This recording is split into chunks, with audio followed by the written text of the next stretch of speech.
questions and answers. Welcome to our May 5th live car shopping strategies. My name is Deshone. I'm known as Deshone the Auto Advisor. And over the next 60 to 90 minutes, I'm going to be sharing what we call the cars from home philosophy, the way you can shop, get bids, make your car buying simple, empower yourself, and guarantee that you did not leave any money on the table. We're going to talk about a lot of things you may not be familiar with. We're going to talk about things you have not heard before. We're going to tear back some mindsets that the car business has programmed in us for their profit. And we're going to tear down those mindsets because they're costing us thousands and they're making the greediest dealers in this country thousands of dollars. And we're going to get rid of that. So this show is sponsored by my new digital book. It's called Cars from Home, 7 Steps to Saving Time, Money, and Avoiding Dealerships.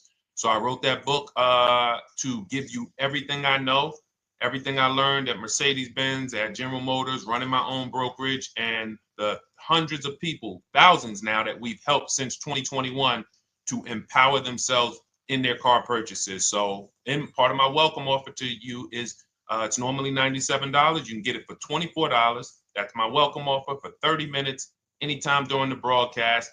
As we go, you can get yours in my TikTok bio, in my Instagram bio, the YouTube comments, and the Facebook comments. It's a 75% off discount as part of my welcome offer for those of you who take action. And you'll have everything we teach here for the rest of your life. And you'll be able to move the same way you're going to hear me move and the way a lot of people I'm going to show you guys are moving. So no questions off limits. Feel free to start typing your questions. We are live on Instagram, TikTok. Hang on.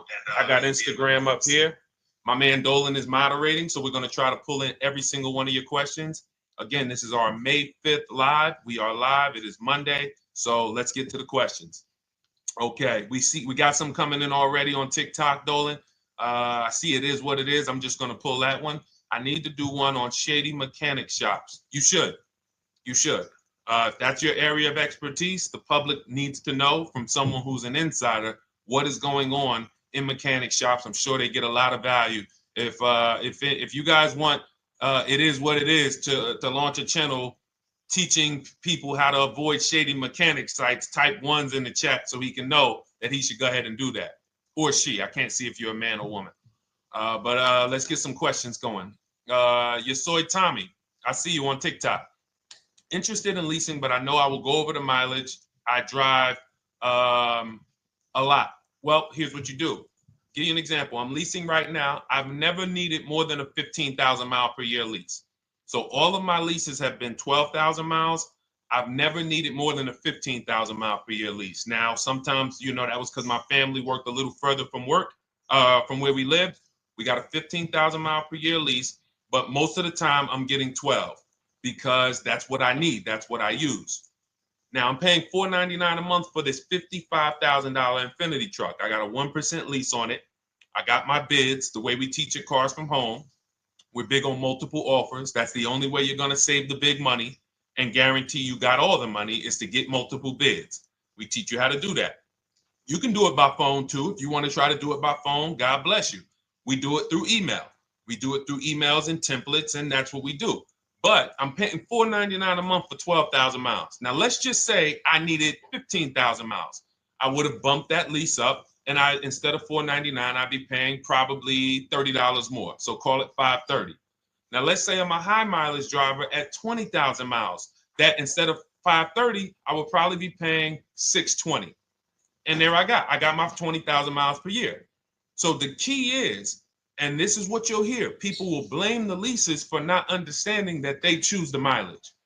The mileage is not selected for you unless you go into a dealer and say, hey, work me up a lease. And then they're going to choose the mileage, probably give you 10,000 miles per year, and then try to close you on that. But that's not the way we shop. We're going to shop and we're going to adjust our miles based on what we need. So if I needed 20,000 miles per year, I would probably be paying $620 instead of $499. If I needed 25,000 miles per year, I would probably be paying $680. So I'm just paying, we get what we need and we enjoy our leases. because when we buy these cars and we drive ridiculous miles, we depreciate our cars, we destroy the value, and then we still have a loan on it in a lot of cases for a vehicle that we have destroyed the value in because we put 60,000 miles on it in 3 years. So our loan is moving very slow, but our vehicle's value is dropping through the ground very fast, which is typically how we end up with $15,000, $20,000, $25,000 in negative equity. I used to see it all the time in dealerships, especially when I was in when Uber took off. When Uber took off, year later, 2 years later, 3 years later, we had tons of people coming in with Hondas, coming in with various cars that had 200,000 miles on them, but they still had 3 and 4 year loans left. And, that's just a recipe for disaster. That's a recipe for disaster. So you should not be leasing, though, if you keep your cars 8 years. Some of you familiar with the 8-year rule, you understand. Everyone should not be leasing. I want to make that clear. Some people say, Deshone, you believe everyone should be leasing? No, I don't. If you are not keeping your cars 8 years, then you should be shopping for below market leases. Don't forget those 2 words, below market leases. Because if you're paying what everyone else is paying for their leases, it's not going to make sense. Some of these strategies are not going to make sense. You need to be getting below market leases. And the way we do that is to comparison shop, get multiple offers from dealers, have them compete for our business, and then we get these leases that no one else can get. Great question. So what if I go over 20,000 miles? What do you recommend doing? You choose your mileage wisely. In my book, I have a section called Choosing Your Mileage Wisely. The whole key with leasing is to scope out the mileage you're going to use, and that's what you shop for. If you know you're going to do 25,000 miles that year, you would do 25,000 miles on your lease. But you don't shop this way. We always shop with 12. A problem with leasing is once again, you go into the dealership, you say, work me up a lease. They're going to work you up what they want. They're going to say, hey, put 5,000 down. Who's had that happen? You go and you look for a lease and they tell you how much money you need to put down. Type me if you've had that happen. And again, welcome to everybody. This is our May 5th live. It's Monday, May 5th. Whether you're watching this today or you're watching this later today, because we will be rerunning this for those who couldn't make the show. Tell your friend they can catch it on our channels. But this is our live show. We're live every single Monday through Thursday at 12 noon. So you'll see people who will go and get blessed transition. You've had this happen. This is what you go in. They work you up a lease. Here, you need 3,000 down. Yeah, you need 3,000 plus your taxes and fees. What do you want to do? So that's them customizing our leases. We never want to do this. We want to customize our lease and run it like this, a template. All your leases you get with, ready? 12,000 miles per year. First month's payment only due at signing. That's it. 12,000 miles per year. First month's payment only due at signing. That is how you shop all of your lease offers, because this allows you to now use the 1% rule, which I didn't create. A lot of lease savvy people know about the 1% rule, where your MSRP, I'm going to just show an example of an MSRP, the price on the window sticker. Every lease is going to be brand new, guys, or either close to it. The price on the window sticker is the price we go by, the MSRP, and we're going to divide our monthly payment into the MSRP. And once we get that, the number, that's going to tell us if we got a 1% lease, if we got a 1.5% lease, if we got a 1.8% lease. And what we did was I created the 1.5% rule to know we were overpaying for leases. You don't have value when you lease something over 1.5%. But let's keep it to the point. The point is you're shopping all your leases, first month's payment due at signing, 12,000 miles per year, and then you're using the 1% to 1.5% rule to gauge the value. Once you find your best offer, that's when you go and you say, can you please adjust the mileage down to 10,000 because that's all I need, or up to 15,000 or 18,000. You shop your offers with 12. You find your best offer concerning what value is, 1%, 1.2%, 1.4%. You lock that up, and then you tell them, show me what the payment will be with 20,000 miles per year or 15,000 miles per year. That's going to keep you from walking into these 80% dealers which are never going to give you a below market deal. When they drop their prices, they're never going to drop low enough to beat their competition. That's why their name of the game is them keeping you from checking their competition. And then you avoid these people, you find those deals, and then you adjust the mileage with that dealer. But choosing your mileage is very important with a lease. And that's why you should take 5 minutes, 10 minutes, tally up your lifestyle over the next 3 years, and you choose your mileage that you need. Great question. Let's go, Dolan. I'm getting married today. Congratulations to Ash on Facebook, everybody. Ash is getting married today. Congratulations. May God bless you with a healthy, lifelong marriage. Hallelujah. All right. Angel on YouTube says, can I lease for 36 months, then purchase to have a lower payment instead of buying at a higher payment? Now, what he's asking or she's asking is, I want this new car, but if I buy the new car, then I'm going to have to pay for the new car, in which case it's too unaffordable. So can I lease it first and then buy the difference at the end? Yes, you can. Let's talk about why that's not that financially wise. There are signals, guys, that tell us we are looking at vehicles that are too expensive for us. Signals. Would anyone on here take a 50-year mortgage? Anybody? Anybody? We got some smart people on here. Anybody volunteering for the 50-year mortgage, ladies and gentlemen? Anybody? Come on, somebody.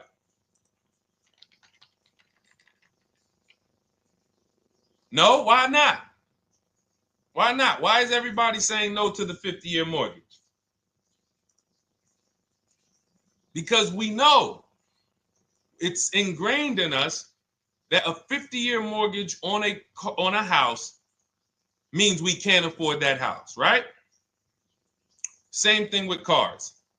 There's signals. And so when we cannot finance a brand new car and it's affordable, what should we be doing? We should be going to get a pre-owned car. That's what we should be doing. So some of you have the luxury where you could afford both a new version of the car you want, and you can afford a pre-owned version, of course. So you might say, Deshone, I could afford both. I want this car, but I could afford, which one should I get, new or pre-owned? Thank you to the new gifter, Jeffrey Jones. Welcome. The Black King. Thank you so much. Gifter badges. Appreciate everyone who supports this broadcast. Thank you so much. You helped me to keep this information going. So what you're saying is, I could afford both. Which one should I get? In that case, it's a matter of your values. Do you want a brand new car? You want to treat yourself? You only get it every 10 years. So it's like, hey, I only get a new car every 10 years. I'm going to treat myself to a brand new one. Curtis Thomas, thank you for sharing. Or you might say, you know what? I want to go to value play. Even though I could afford a new one, I want to knock 20, 30, 40% off the price, and I want to get me a pre-owned version. So that's the people who could afford both. Some of you, you're like Angel, who like, I want this car, but I can't afford it new. In which case you go pre-owned, because you don't want to you don't want to lease a car 3 years, even if you get a below market lease deal, great lease payment, turn around and buy the difference, because you're typically going to need a 5 or 6 year loan for the difference. Once you get that 5 or 6 year loan, you add that to your 3 years that you leased the car, and you got 8 to 9 years of payments on the exact same car. 8 to 9 years of payments on the same car. This does not make financial sense to pay that long on a car. This is, you can't reach the reward stage where the car is paid off and you're putting money to the side for maintenance and repairs. You know, you got a paid off car, because the goal with purchasing is to get to that long-term ownership where the car is paid off. I don't owe anything on it. You know, I got a couple $100 I put to the side for maintenance and upkeep, but that's all. That car is paid off. I can keep that thing for 15 years. I can pass it down to my son, my daughter. We got an extra car in the family. That is the value of purchasing. So if you have a payment for 8 years on a car, you don't get to that stage. So that's why before I would ever recommend someone lease and then purchase the balance, I would recommend someone purchase a quality pre-owned car and get it at a below market price. Okay, does that make sense? Okay, everything that we're talking about, guys, is in my new digital book. It's called Cars from Home, 7 Steps to Saving Time, Money, and Avoiding Dealerships. Has everything we teach, because the name of the game is learning how to structure your deals. When should I lease? When should I purchase? And then once you have your structure, getting bids on everything to make sure you don't leave any money on the table. When you get bids on everything, you're never going to lose any money on your trade-in, because you didn't just get one offer on your trade-in, you got bids.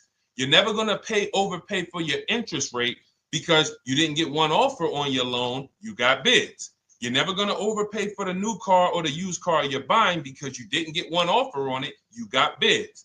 And that empowers you to control the transaction. That is what we teach.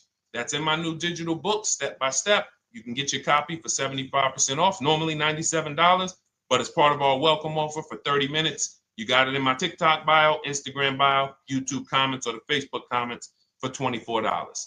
Okay, enjoy it, use it. All right, let's keep it going.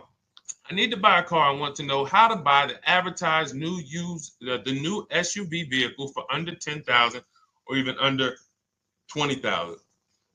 I don't really understand the question. Let me read it again. I need to buy a car, and I want to know how to buy the advertised new vehicle for under $10,000 or even under $20,000.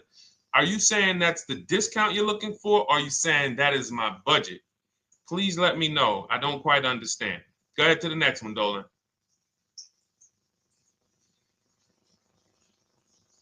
All right. If the Carfax report only has service maintenance, is it okay to purchase? Okay, so all right, this is a great question, guys. This is about used cars. Who's going to be shopping for a used car in the next year? Type the letter U.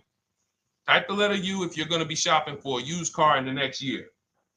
And for those who just joined, this is our Monday, May 5th, live car shopping strategies. So we are live every Monday through Thursday at 12. And for those of you who are watching the rebroadcast later in the day, you can, you'll get your questions answered. Somebody might ask a similar question, or you can join us Monday through Thursday at 12 live. Yes, so we got a lot of people who are going to be shopping for a used car. We got Buffy on Instagram, Fran Bar. Who else? A lot of people not buying? Okay. Instagram, the only people buying used cars? Okay, well, let's talk to you guys. Listen, so here's when you're looking at a used car, what you're focused on is first the service record. First the title history. What is the title history? That means, is it a salvage car? Is it a frame damage car? Is it a now, well, let's start first. Where do we find these cars? Let's start there. We're not going to lots. We're not stumbling onto people's lots. That's what they want. We do not want to go through our neighborhoods looking for used cars. Anybody who does not have a used car on a website, they're trying to take advantage of you, because that is unadvertised, that they don't want to be where the competition is. That is not the way we're going to move. And for years, it was like that. You drive past a dealership on the weekend, you see hey, oh, look, they got this nice yellow car, a nice big red car outside, and you just pull right in. That's 2005 stuff.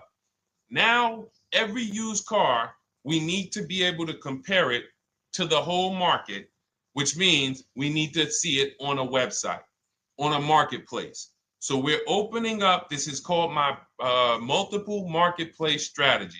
We are opening up, and some of you are going to need a pen if you're going to really, or unless you're going to watch the rebroadcast, because I'm running stuff past you that, you're trying to buy a $30,000, $50,000, $100,000 car.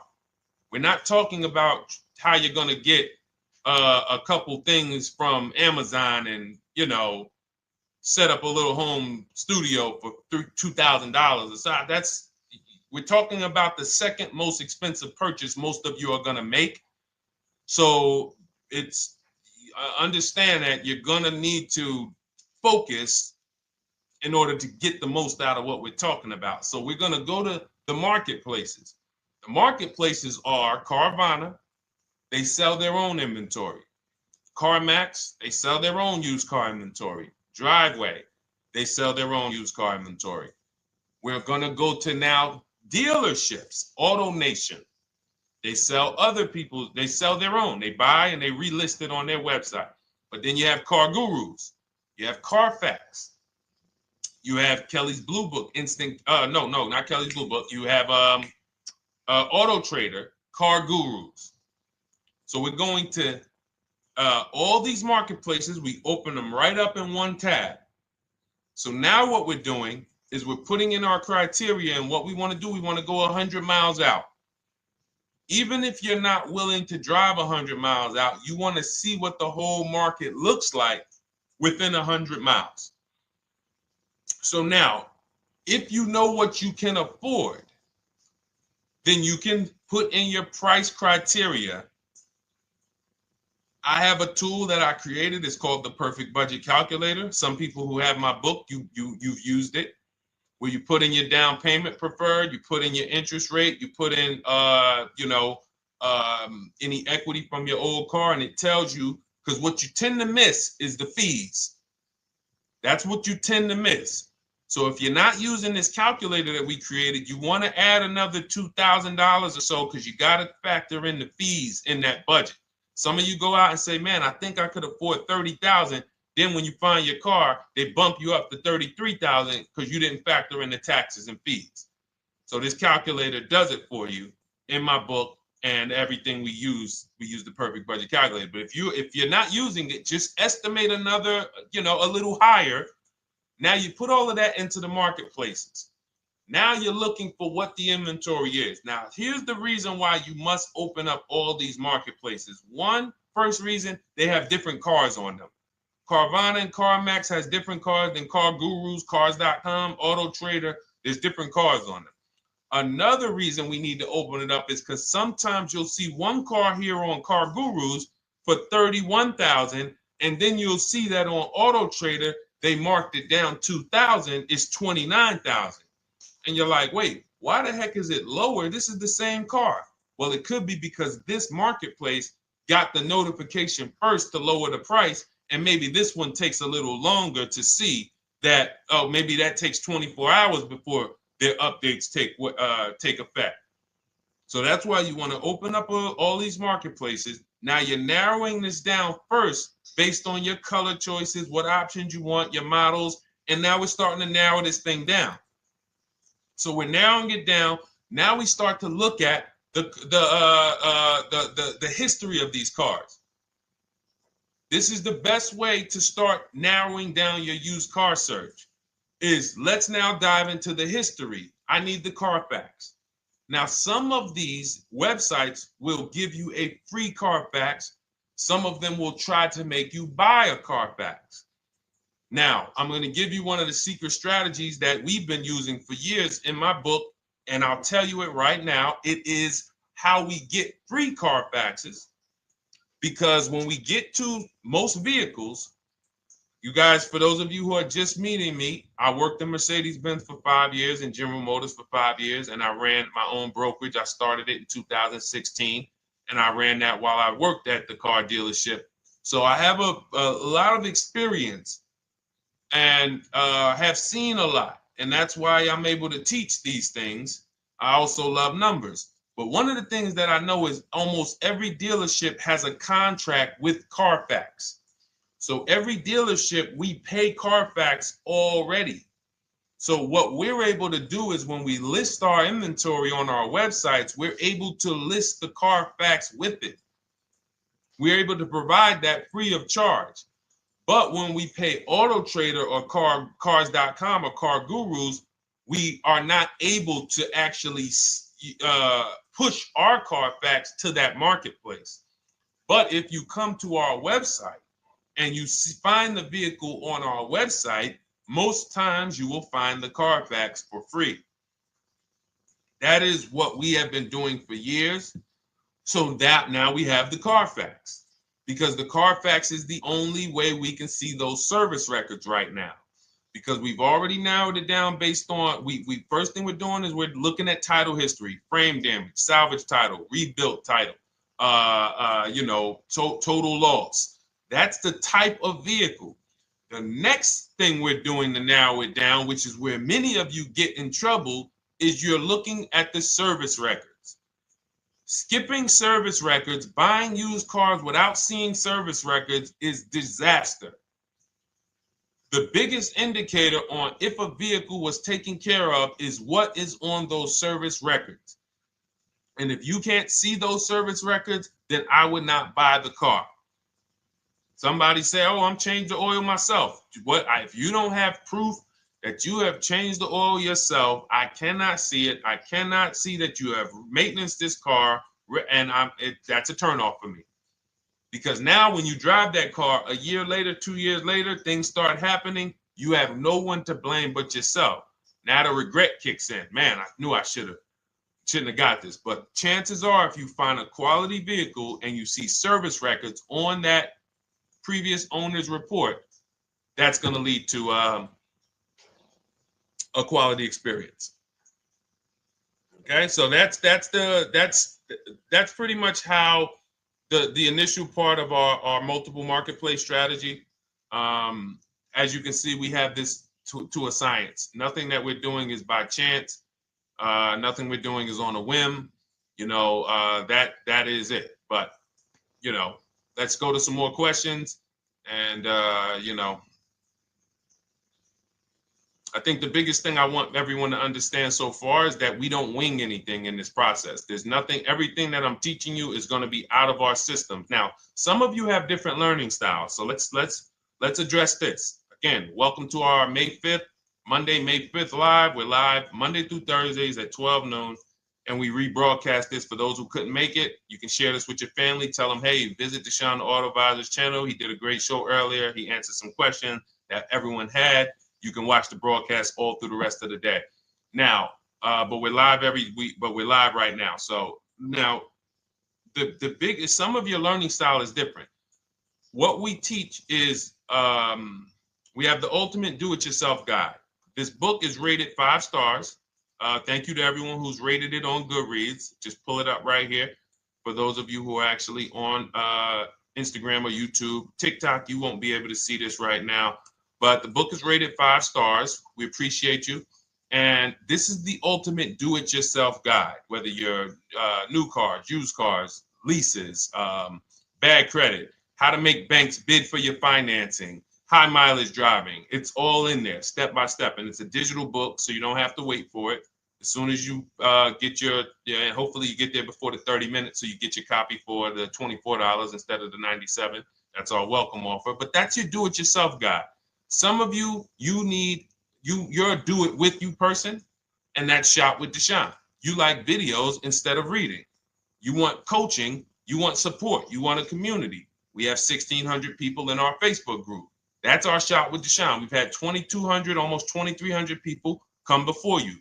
When you see me share people like Zafrina and like Melissa and Sheree, Ken, all of these people who are, they're showing their car deals that they got. Look, took me about 30 days. He went through, past Friday, locked down 2 vehicles, 2 Yukon 2025. Said he dropped sold the BMW. They dropped the price down to 70 grand. So they took off like 5,200 for him. These are all people who are in the Shop with Deshone. Their learning style is they prefer videos. They prefer, coaching with me. But again, it's the same information. So I want to be clear. It's just your learning style. So if you are like Deshone, give me the blueprint and I will run this thing. That you're going to be like the people who send, like Marie. Marie just wanted to let you know she got our book. Using the book, I saved over $13,000 off MSRP. Now, here's where the feelings get hurt. And this is not my intention. But some of you have these same vehicles that you're going to see me sharing that our people get. And when you see what they paid for them and what they're getting off of them, you're going to see, wow, I did not get that. I did not get that type of discount. So all of you who have this 2025 GLC coupe fully loaded, she said they took $13,000 off MSRP. She got her bids from home, got my payment to be hundreds lower per month, maintenance included, no money down. We are masters at no money down deals. You should not be putting money into these cars unless you intend to keep them for 10 years and you got a great price already. You got a huge discount already. You should not be putting money into these cars. I have never done more than $1,500 out of my pocket for any lease. And when my car that I bought, I put money down on that because I bought it to keep it. But everything else, we are shopping with no money down. So you're going to see that a lot. So again, depending on your learning style, you can head to my bios and to the comment sections, open the Cars from Home Toolkit, Shop with Deshone might be right for you. I don't care how you get the information as long as you are saving the money. I don't care. If you could do it with a $24 book, do it with the book. I would rather you say, man, this guy Deshone helped me. I bought his book. I got it on the sale because he did the welcome offer for $24. And man, I done got 4, 5, 6 cars using this thing. And all I paid was $24. Congratulations. I will celebrate that. I wish that for everyone, but that's not everyone's learning style. So, okay, Dolan, let's keep it going. I'm sure we got a lot more questions coming in. Molly from Facebook, great to see you. Needed to be here. Well, I'm glad. I just ordered a new vehicle last week, expected to arrive in 3 months. I need a breakdown of how to get out if the options they want, get out of the options they want to the MSRP. Well, first of all, what you want to do is you want to get bids now. You do not want to wait. Those of you, she's ordered a car. She's scheduled to be here in 3 months, and she has not locked in her pricing. Now, the reason when we order a car, we are always getting our bids first because the closer your car comes to arrival, the less leverage you have. They know once that car comes in there, she's been waiting for 3 months. She is not going to want to walk away from this car. She is not going to want to do this all over again. And they're going to probably take a shot and say, or if you look for a discount at that point, you probably are going to be like, no, I'm sorry, we can't give it to you. So what we're going to do is we have to now send that request out. Now, there's 2 ways for you guys to do this, whether you're leasing or purchasing new cars. 2 ways for you to do this. You can do it your way, which is calling around. Calling around, not going into dealers, calling around, ask for sales managers, try to get yourself at least 5 offers. Because the only way you're going to see how overpriced the offers are is to actually get multiple offers. So I'll give you an example. I'm showing you guys on the screen what a market report looks like. So we also have a division. We shop for people's new cars and their leases if they have good credit. So when you see, oh, I tried to pull it up. It's not loading. So what you're going to see, and some of you who've used our stuff, you can testify to this. There is a huge spread between the best price and the worst price. Huge spread. So in order for you to know you actually got the best price, you need to see 4 other offers that are higher. I'm going to say that again. Thank you to all the gifters on TikTok. Thank you, Jeffrey Jones. Appreciate it. You need to see other offers that are higher. So let's go back to my car.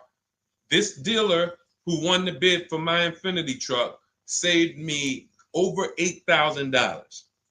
Now, he said to me when I was making the deal with him, he said he knew that I was not going to find a better offer because he had used a special coupon he had to apply towards the deal. He needed the deal that month, and that's why he won the bid. So he's able to take off $8,000. If I was purchasing, I would have got $8,000 off the price. But I leased it, so my lease payment was $499 a month with $1,270 down total. And $1,270, $499 of that was my first payment. So every other offer that I got, $560, $605, $640, $700, $750. That's how you know you did it right. If you don't have a bunch of the 80%, we call them. This is the 80%. Some of you have heard me say we don't negotiate with dealers with fake fees. It's a losing battle because even when they take off all the fees, they're still super high. I'm going back and forth by email. So if you're using what we teach, you're taking minutes out of your day. You're going back and forth with email. We close deals in 60 to 90 minutes. I'm not inviting anyone to car college. 60 to 90 minutes of emails back and forth. Next thing you know, we're closing a deal. But you're going to see, even after back and forth and telling the dealers through email, you can do it by phone. Hey, I'm shopping other dealers. Please make me your best offer. I have all the templates written. So when you're using our stuff, you don't even have to wonder what you're going to say. You just copy and paste our template. But even after that, you're going to see, wait, these people are still giving me super high prices, even though I told them I'm shopping, even though I told them I'm serious, I could buy the car right now, even though I gave them every single thing I need to give them to get an offer, they're still $150 a month higher than my best offer. That's going to prove to you that they are the 80%. They are not coming down. When they say this is our best deal to their customers walking inside, they're not lying. It is their best deal. It is not the best deal. It is their best deal. Their competition's best deal will blow their best deal away. And the only way you do that is by getting bids. So that's what you need to do, Molly. Take exactly what you're looking for. If you want to call around, call some sales managers and say, hey, listen, this is what I'm looking for. I put in an order, but I'm not dead set on the price yet. Haven't really gotten, I want someone to lock in a price for me. And hopefully you're purchasing, because if you're leasing, it's tough, because once that lease comes in, you do not know what the lease program is going to be. So if the lease program is bad, then you could find yourself jammed up. Now, here's what we try to do to prevent that. It's not always possible. Here's what we try to do. Once you have found the best dealer who's won the bid, now what you're going to do is say, based on this price that you're selling me the car for, can you give me a lease estimate now? So let's say I'm ordering this Infiniti. I shop around, I find a dealer who says, all right, Deshone, I'll place the order. I'll take $6,000 off list price for you if you do the business with me. Perfect. Can you give me a lease quote based on that now? I know this is not the vehicle. My vehicle's coming, but can I get some type of an estimate of what it would be? And then I look at that, and if it's affordable, now I place my order. But I'm not placing an order for a lease blind, not knowing what my payment's going to be when that car gets here. Okay? Does that make sense? I know I may be typing, this is heavy. That's why I told you guys, when you're here with us in car buying, below market car buying strategies, this is like short 60 to 90 minute master classes. This is not lives where I'm showing you how to make macaroni and cheese and turkey and like, okay, yeah, you got your music playing in the background. Hey, listen, all right, what I need? Oh, hand me the Sazon. No, you could do multiple things. This is heavy finance talk for 60 to 90 minutes, and it will change your life. And I just saw my girl, Lisa. Lisa, good to see you. Lisa's been, she's been learning from us and rocking with Cars from Home. Let me see. I'm glad you clarified, even if no money down on the lease, you still really have to give them the first month's amount. Yes, I don't know what I'm going to do yet, buy or lease. No matter, I'm learning lots and sharing with my peeps. Thank you, Lisa. Thank you. Now, technically, you don't have to give them the first month's payment either. What I do is our templates all involve shopping, first month payment due at signing. But if I wanted to, so let's say, for example, on this $499 a month lease I got on the Infiniti, and I'll actually will add this because I'm glad you said that. The lease that's your first month's payment, so it's not considered money down. It's considered your first month's payment because you're leasing, you're paying 36 months or 39 months. We don't do 4-year leases. We don't even do 3.5-year leases in most cases. We're not doing it. It's 36 months, 39 months. And if they have a really, really good program for 2 years, they will tell us about it. But we shop for 36 months. But you can tell that if I wanted to tell them, you know what, I want to do a straight sign and drive.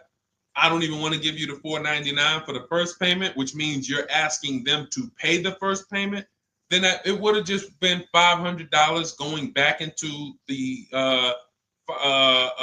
cap cost, which would raise the payment probably with interest and taxes, maybe 15, 17 bucks, something like that. So if I truly wanted to bring nothing to the table, I can just have them to, cap the first month's payment. You can do that. You can do that. So you can ask any questions. I know you're in our Facebook group, and so you let us know. But the 8-year rule is your basis for leasing versus buying.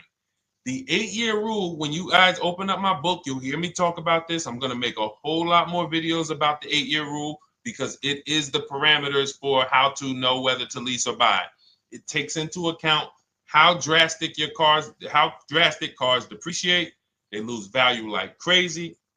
All the losses are in the first 5 to 7 years, and you don't win until you've kept the car at least 8 years, compared to someone who's getting a below market lease. So let's take an example. You look at somebody like, Brian. Brian got my book. Just finalized my first ever lease using your system. 2025 HRV Sport all-wheel drive, $30,000, $505 MSRP. So this is a $31,000 vehicle almost, and he got it for $395 a month, which is a 1.2% lease, no money down. Now, his initial quote from this dealer was $434. This is the winning dealer. But in my book and in our systems, we have a counter offer calculator where we put all the offers we get into the calculator, and then it calculates the best offer and it tells us what to counter. So his initial quote was $434. He countered with the calculator and ended up closing his deal at $395. So these are the people that, for all of you who you're like, wow, are there any cars out there with a $300 payment anymore? Well, if you're buying a car, you are buying it at a $300 payment. You could only spend, who knows, every $5,000 on a vehicle is about how much per month. Every $5,000, when you're looking at a car, every $5,000 on a 5-year loan, which is what you should be defaulting to, is about how much per month. Thank you, Nikki. Nikki got a #1 gifter badge. And I don't really know what all of that stuff means, but I definitely appreciate it. The Black King, thank you so much. I just know it means you guys support the show. So I appreciate it. So who knows? Every Nucci Graham is and I wanna Nucci Graham will address you next, because as soon as you get your book, on the thank you page it says, "Thank you for your purchase. Click below to open your book." So we'll address that shortly. But okay, thank you, Lisa. Yes, every $5,000, and Nikki, $100. So this keeps you in the safe zone. When you are looking for how much loan I'm going to take, you are looking and saying, every $5,000 is going to cost me roughly $100 per month. So if I want to spend $400, then my loan needs to be about $20,000, which means I'm looking at this car. If I'm going to buy it for $23,000 plus fees, and I want to be at $400, I'm going to have to come up with some more money down, because I need to get my payment here. I need a $20,000 loan. I'm not going to go in looking at a $20,000 car and thinking, man, can they get me to $250 a month on this? No money down, because the math doesn't make sense. Because the only way they can get you to that is to put you in a 7 or 8 or 9 year loan, which is a horrible deal. And they've done it to a lot of people, because you go in and you just say, get me to this monthly payment. And they're like, well, you didn't say how long. You come in later, hey, man, my loan is, I remember, man, a guy called me, and this is, unfortunately, people are not trained to look at how long their loan is. Early in my career, I think I was still with General Motors, and a guy came in and he had some vehicle, And he was like, you know, D, could you look at this, man, and tell me, because I don't, you know, I'm trying to get out this thing, man. They telling me I can't get out of it now. That's a recipe. You bury yourself when you make these types of moves. They're saying I can't get out. I looked at his contract. It was a 96-month loan. 96-month loan. So he's in a 96-month loan at a high payment. He's going nowhere. And what it came from is him going in and saying, hey, get me to this payment. My payment's affordable, but how long is the payment? That determines what you're paying for the car. So when we say, yo, are there $300 payments out there? I'm showing you. Leasing, there's cars you can drive 30,000 miles, $30,000 cars, beautiful vehicles, payments in the threes when you're shopping and getting bids, and you're finding vehicles with great lease deals. At the same time, on a pre-owned car, that's only going to get you under 20 grand, between 15 and 20 grand. So it's about getting the most for your money. And getting the most for your money, you must take into account the 8-year rule. If I'm not keeping a car 8 years, I should be shopping for a below market lease. I'm not tying up any of my money in this car because I'm not keeping it long enough to have all of that money benefit me. Does that make sense? Type ones if that makes sense. Type dollar signs if that makes sense, because this is about money. If I'm not keeping the car 8 years, then all the money I'm going to tie up in the car to pay for it, to pay off the loan, to do the maintenance, to change the tires, to change the brakes, to change the oil, to change the brake fluid, the transmission, all of the money I'm putting in that car, just normal maintenance. I didn't say anything broke. Normal maintenance over 7 years. I'm not going to keep the car long enough to have that make sense. Whereas had I leased, I'm just below market leases. I'm just literally paying cents on the dollar, changing my oil. Most of the times I'm out the car before I need brakes, unless some of you are driving 15,000 mile a year leases, and then sometimes you will replace the brake, but it still does not compare to the cost of purchasing. And you know, throughout the show, I'm gonna show a lot more lease deals and a lot more discounts. But the reason why I show you guys the lease deals is because the money doesn't lie. Unless you're just hell bent on paying more, the money does not lie. You can't compare when I was, you know, I'm driving $40,000 cars, my payments have a 3 in front of them, and my friends are driving $20,000 cars and their payments have a 3 in front of them.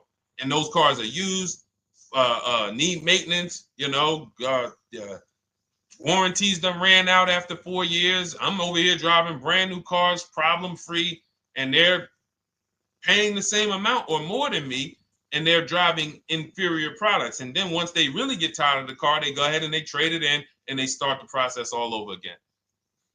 So it's bad financial advice that the car business never trained on, and they just love for people to be ignorant. But we're not going to be ignorant here. All right, Dolan, let's keep it going. By the way, all of you who just joined, this is our Monday, May 5th live. We are live every Monday through Thursday at noon. So for those of you who may be watching the rebroadcast, we rebroadcast the show all through the day. So for those who missed the show, you can either, you know, or some of you want to tell your friends, oh, hey, you're shopping for a car, go watch this show. And we'll rebroadcast this show all through the day. And we rebroadcast all the episodes through the weekend. So for those of you who didn't have time, you're like, man, I want to catch up on all the shows, all the questions that were asked. We'll rebroadcast those through the weekend. But we are live every Monday through Thursday between 12 and usually 1:30. You can have your friends and family tap in. You can bring your questions, and we try to get to as many as we can. All right, Dolan, let's keep it moving. Let's get to some more. What are the companies for loans? Well, there's a lot of them. First thing you want to do is, so we teach something called the bank bidding war. This is a question, because here's my question to you guys. Where do you get your car loans from? Here's my question to you. And I'm going to tell you how we should change the answer, because I know what some of your answers are going to be. Where do you get your car loan from? Some of you are going to say my bank. Some of you are going to say the credit union. Some of you are going to say the dealership. But all of those are not the answers we want to go with anymore. Here's the answer. You got it, Nikki. I love Nikki. Whoever gives me the best rate. That is going to be the answer moving forward. If you're using what we're teaching, that's your answer. Whoever gives me the best rate. What, in other words, whoever wins the bid. So what we're doing is we are not just going to our credit union and having them run our credit, give us a rate, and now we going out and we're shopping with a check in hand and we're shopping with our back against the wall because the bank says, well, hey, you know, your pre-approval expires May 17th, so you hurry up and find a car or you're going to have to come back and run your credit again. Now we're over here and our bank is putting our back against the wall. That's ridiculous. So what we do is we use what you should do is you should look at the average interest rate. If you have average credit, look at the average interest rate, and then you use that to budget. Again, I have a calculator that we invented. It's a proprietary calculator. You can't find it on Google. It's in my book. It's in our course, Shop with Deshone, in our checklist, our video checklist. This is stuff that, again, we don't, if you notice stuff that I teach, it's not anywhere. Deshone, why can't I find an 8-year rule on YouTube? It's because it's Cars from Home. We created it. I can't find the 1.5% rule. No one else teaches that because it's our intellectual property. We created it. I don't mind people saying it, but they need to understand we didn't find this stuff. We created the stuff. So calculators, we invented them. So this calculator you take this interest rate, but even if you want to use a standard payment estimator calculator, you can take just what I said. Remember, add a little bit more for the fees, because that's what you're not taking into account. The fees, the taxes, and that's where we get in trouble. My calculator, our perfect budget calculator, does that for you.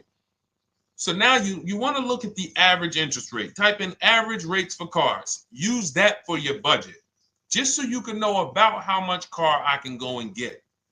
So between what I told you about the 5,000 being $100 a month, and that last part about, adding a little bit more and using the average interest rate, you should have a good gauge on a range of car to go and shop for. Now, once you now shop your market, whether you're shopping new or whether you're shopping pre-owned, once you find no one's touched your credit till now. No one has touched your credit with a hard pull, especially not. We do not, in order for this to work, like what Nikki is saying, where you're only giving your business to the bank or credit union that gives you the lowest APR. In order for this to work and for you to be able to shop freely, no pressure, you need to make sure you don't let anyone run your credit with a hard pull before you find your best deal on a car. Soft credit pulls, estimates of budgeting, the way I just said. Now, you go out, you find your car, whether it takes you a week or a month or 3 months. Bang, I found my car now. You lock the car up, put it under contract, you leave your deposit. You never, ever. How soon when you get a car does the dealership want you to take it? I like asking questions like this because we can prove how predictable most of the car business is. How soon after you purchase a car does the dealership want you to take it? Thank you, Janae. Immediately. Now, the reason for that is, there's various reasons. There's various reasons. Right then and there, Molly, yes. But what I want you guys to focus on is what you lose by taking it right then and there. You lose the ability to shop the interest rates. And shopping the interest rates is very important because you'll always wonder, could I have gotten a better rate? So what you do is you lock the car up, you let them know, hey, I'm going to go home, just give me my, let me get my paperwork so I know exactly how much I need to tell my bank. And here's the key, if you guys can beat what my bank or credit union gets says, then I'll give you the loan. See, some people think that I teach don't let the dealerships compete. I never teach that. What I teach is don't let the dealerships be your first offer ever. They are always your last offer, and they're competing against other offers that you got. So now you're going home, your car's waiting, you're going to see what your bank, your credit union can do, and then you go online. You can go right online. Auto loans online, auto financing online. Let all of these banks and credit unions access your credit now with the hard pull, because there is an article that Experian did, and you can find it on almost any credit bureau, wrote an article on rate shopping.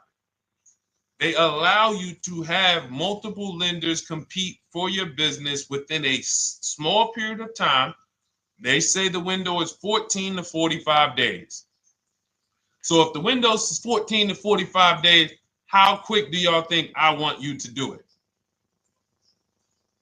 If the window says, because that's a big window, as long as you shop within that window, at the end, those multiple inquiries will have the same weight on your score as one inquiry, because it looks as if you were shopping and you were doing your due diligence. Thank you, Greg, Sheila, with these gifter badges. I don't know. It's like a nice. I appreciate it, Glendale. Thank you. So with these, when these banks are competing, what you're trying to do is say, everyone here on my end, we call this the bank bidding war. This is round two. Round two is you are bringing your car home. I'm sorry, you are at home. You're going online. You're calling your bank. You're calling your credit union. If you have one, you're going online. This will take you literally one day, not even. This maybe take you an hour. Because if they say that the window to shop is between 14 and 45 days, I want you to do it in 24 hours. We want all the competition in 24 hours. Because that guarantees we are way within the window. They're going to look and see, wow, this person bought a car. They had multiple lenders competing in a small period of time. They're not out here just letting people run their credit over, every week. Some new banks running their credit. So now you call the dealership afterwards. You say, hey, the best offer I got was from such and such credit union or such and such bank. If you guys can beat it, I'll give you the business. You allow the dealer to now shop you to their banks. In which case, they're going to call you and say, hey, good news, we got you a better rate. Or, hey, good news, we couldn't beat the rate, but we can match it. In which case, they save you the time, they save you the paperwork. Or they're going to say, hey, listen, that's a great rate you got. We can't beat that. None of my banks can beat it. And in which case, we guarantee all around we got the best rate, which is the goal we're looking for. As Nikki said, I'm only giving my business to who gave me the best rate. That is the bank bidding war. So when you get your digital book, Cars from Home, you'll get that in writing. We also have it in our Shop with Deshone video checklist for those of you who are more do-it-with-me types. Again, we're all about your learning style. And some of you just like, Deshone, I see you. Can you shop for us? What are these? I'm seeing a lot of you guys shop for people, new cars, new cars, leases only. And you have to have good credit. Your FICO scores need to be over 670, all of them. But if you don't, again, same result. We've been helping people get these results since 2021. And again, I am all about speed. These are short videos. The book is boom, action steps, action, action, action, action. I'm not trying to teach you everything about cars. I'm trying to walk you through a path, a 7-step path to get to the result you want all the time. Okay, I'm not taking you to car college. You're not going into the car business. You just need to know how to get the best deal. And that's what it's about, step by step. Okay, but for those of you who are just coming on, this whole show is sponsored by my new digital book. It's called Cars from Home, 7 Steps to Saving Time, Money, and Avoiding Dealerships. It's a digital book. Everything we teach about new cars, used cars, leases, below market financing, high mileage driving tips, bad credit tips for those of you who have your credit is not going to qualify you for everything else we're talking about. You need specific strategy. We have that specifically for people with bad credit inside my book and inside Shop with Deshone. So that's why I never believe in one size fits all car buying advice, because all of you are in different situations. So how does somebody look saying, you all should do this? We're all in a different situation. I have a trade-in, he doesn't. He has a lease that's coming due, he doesn't. Oh, he has a lease that's coming due, he has equity in it, we need to help him get that equity out. He has a lease, it has an equity, but it has a third-party restriction. We can't talk to people the same.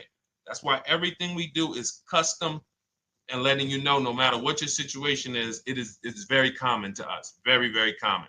So, all right, let's keep it going. We got some more time, Dolan. Pull them up. More questions. All right, yeah, I see we got a couple more coming in on TikTok. How do I get the book? Well, the book is in my TikTok bio. In my Instagram bio, there's a website there. It's Cars from Home Toolkit.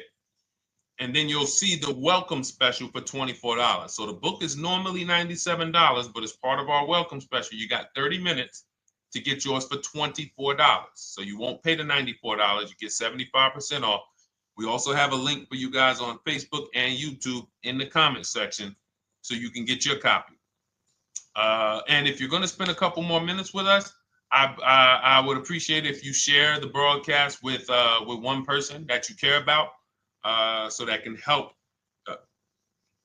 we can help get this information out and we can help change lives.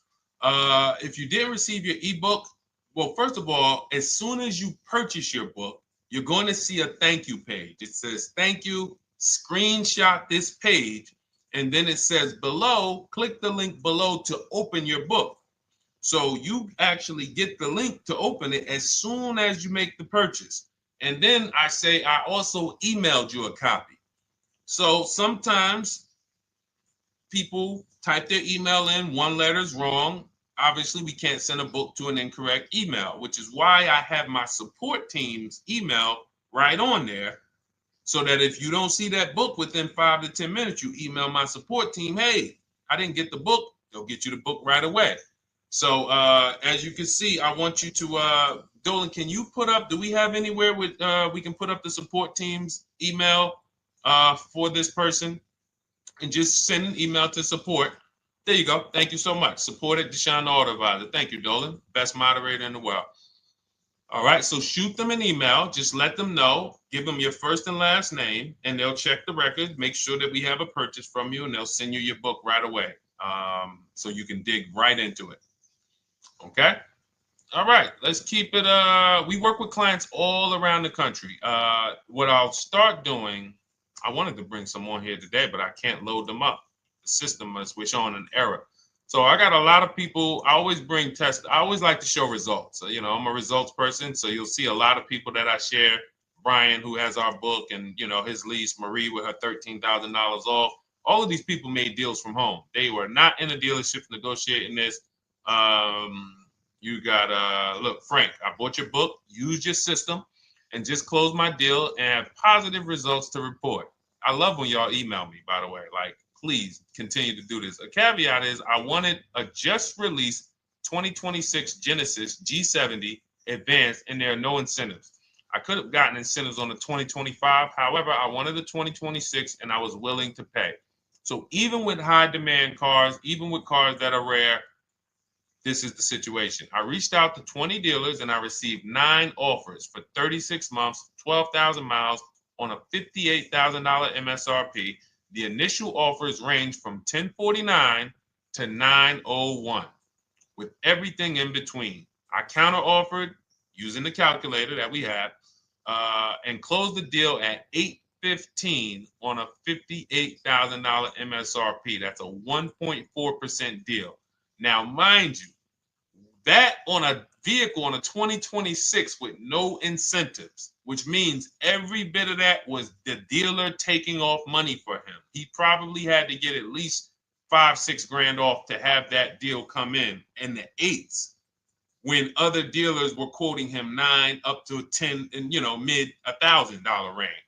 So, you know, but so I show the book testimonials. I show my Shop with Deshone testimonials. But I want to start bringing these market reports so you guys could actually see that's our team shopping all around the country. And that allows us to stay, we're able to just stay on top of the market, like from state to state. It proves like this stuff is not, oh, if you're in New Jersey, the deals are better. Hey, if you're in Florida, the deals are better. If it's California, we don't have deals out here. All of this stuff is not true.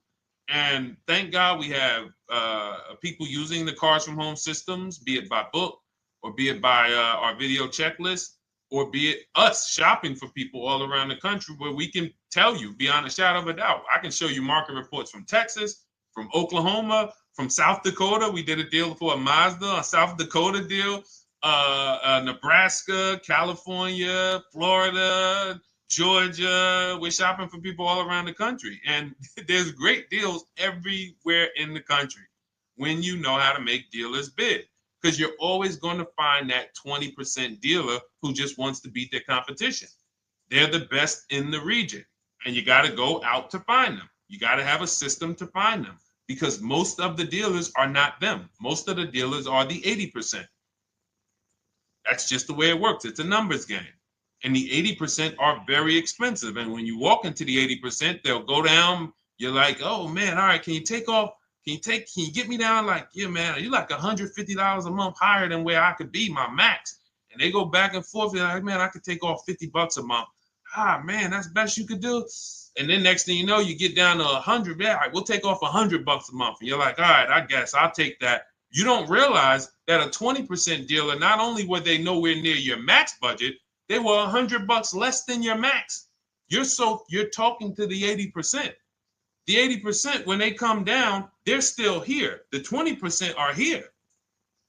So you're over here with an 80% dealer walking into these dealers. 8 out of 10 dealers over here are 80% dealers. So y'all talking them down like this, and y'all thinking we winning. Oh, I talked them down to this. Meanwhile, the 20% dealers are here. 20% dealers will launch a bid. We gotta cut. Oh man, if this thing wasn't broken, tomorrow's show, I'm gonna bring on a lot more market reports. We got dealers who come right out. We getting offers 700, 790, 820. Dealer come right out 650. Boom, blow everybody away. Like, oh, let's go. We got a winner. Looks like we got a winner here. That's it. And then it becomes fun. As you can see, this is fun for us. When you change the way we shop, you shop and you start to you're going to be the prize. You're going to be the prize. So anyway, let's keep it moving.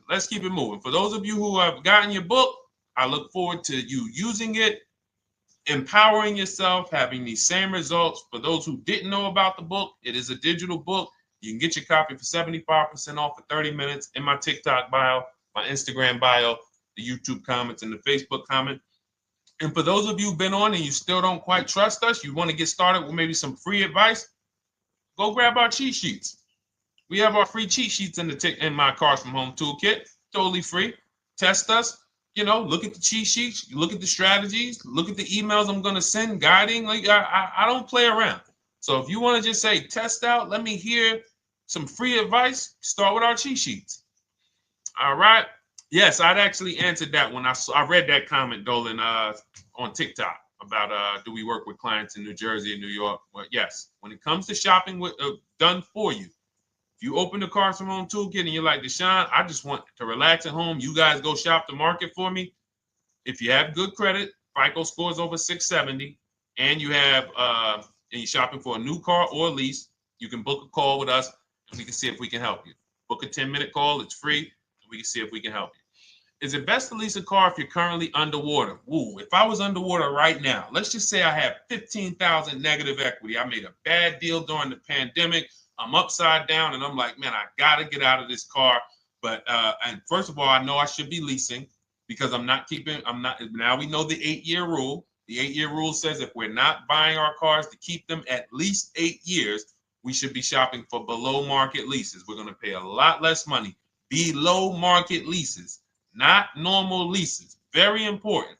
So what I'm going to do is I'm going to actually right now look for an electric vehicle that I could lease because some electric vehicles right now, we're getting under 1%. We're getting 0.88% leases. We're getting 0.79% leases, because if you do your bidding, you're going to see. Now, again, if you want to call around for your multiple offers, you can do that.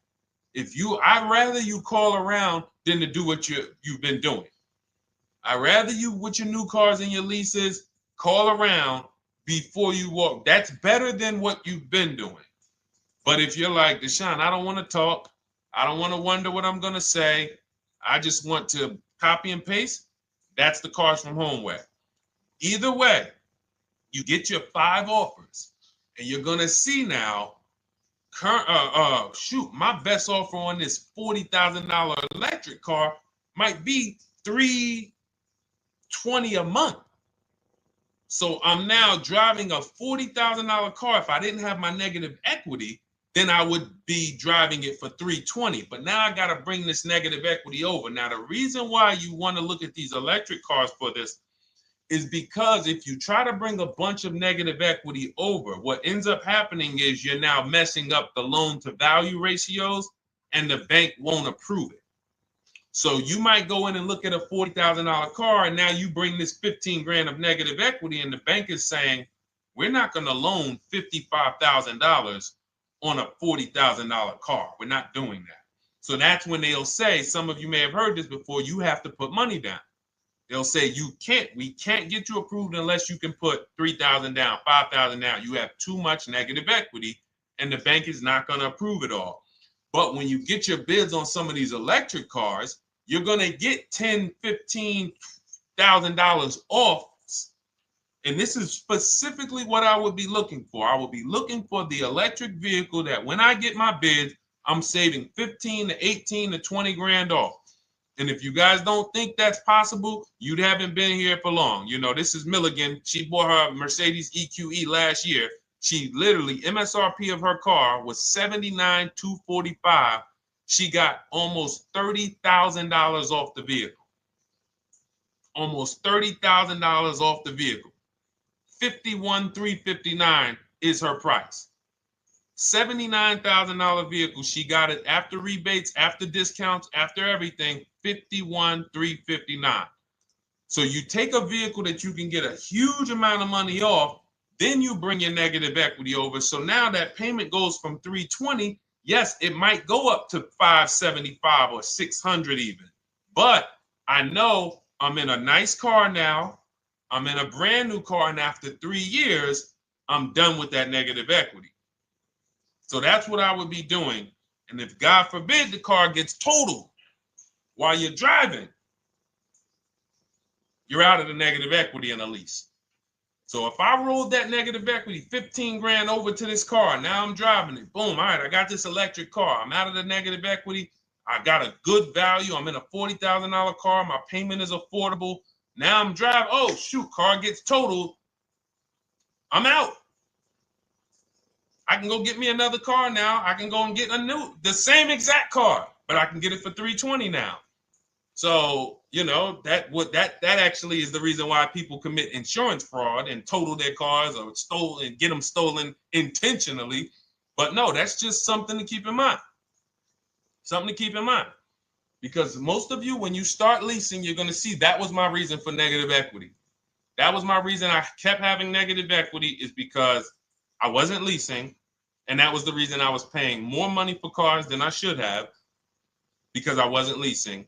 And again, the key is getting below market leases. You walk into a dealership and say, work me up a lease, you're not going to have these payments that, you know, we're talking about here.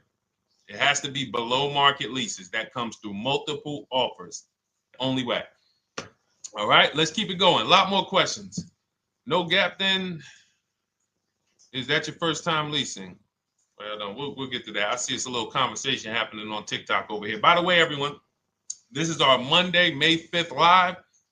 We're live Monday through Thursday. Tell your friends, please.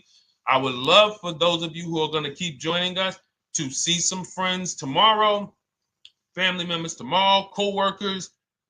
When you are at work, when you're talking to people, if they say they're car shopping, I would love for you to invite them to our live shows Monday through Thursday at 12.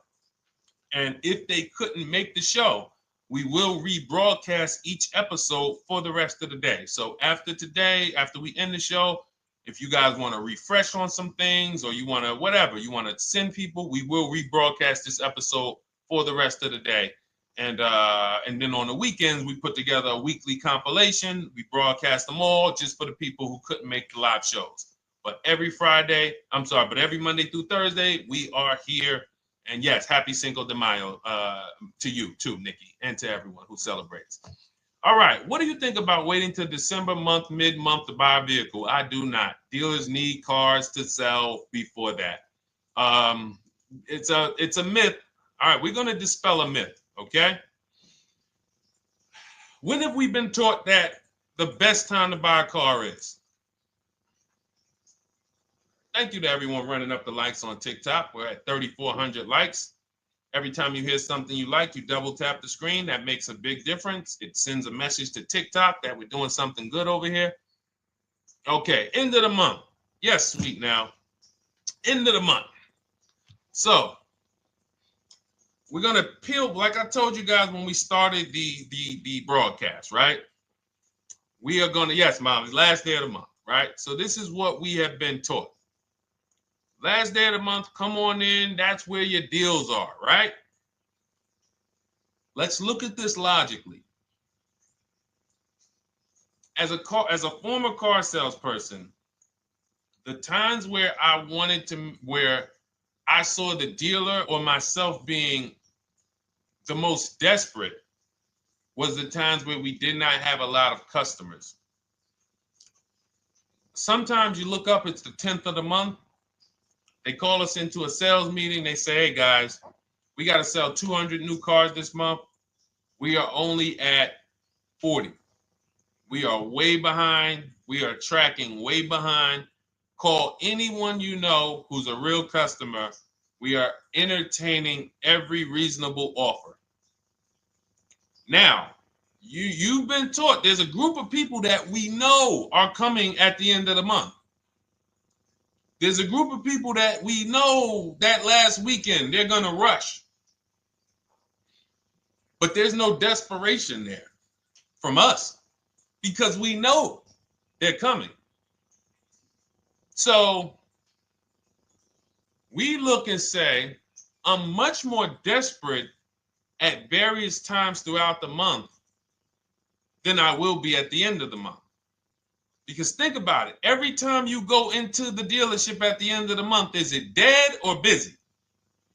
You go into the dealership most of the time at the end of the month, is it dead or busy?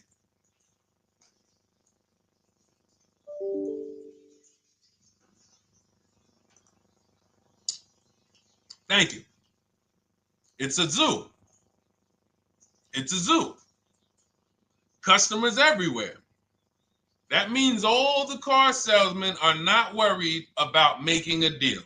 In fact, they're looking at you and saying, hey, Molly, thank you. Listen, I know you, look, I know the payment's $780 a month. I know you said you wanted to be at $499, but, we've been going back and forth. Can you work your way up, get closer to the $780? Because they know now we can take a shot. Because we have some other customers behind you, Molly. Did you see the people walking out? These people just walked out. They're mad. We don't have enough salesmen here. We got people waiting 40 minutes to speak with somebody. Do you think you're getting the best deal when that's the energy? Yes or no? Let's just be honest here. See, you might forget some of the lessons that we teach if you don't have our books and if you're not in our video checklist and coaching. You might forget some of the lessons, but hopefully you won't forget the stories. So you walk in the dealership at the end of the month, the place is a zoo. It's people everywhere. They're ringing bells. They got the big clown, donuts around. Hey, you want a donut? Do we think there's desperation? Thank you, Sheila. Thank you, Molly. There's no desperation here. And they don't magically wait till the end of every month to hit their numbers. Some dealers hit their numbers at the 25th of the month. Numbers are hit. We still got people coming in end of the month. So What we want to do to answer the question is we want to be positioned.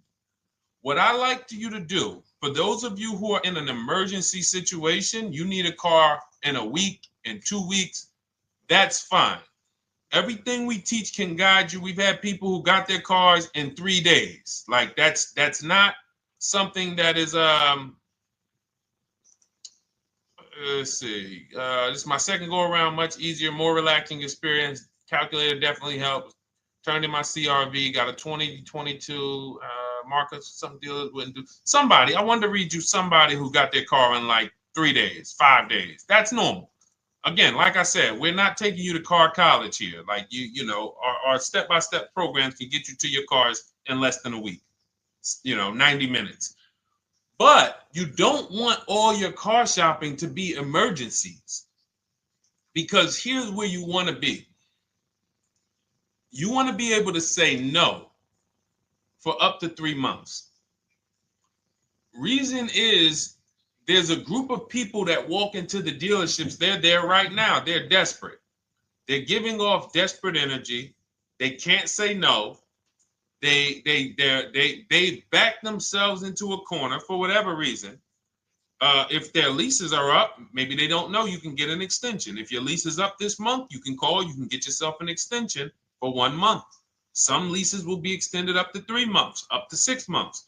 Those of you who have cars and you're like, Deshone, I'm shopping for a new car, but I don't need it.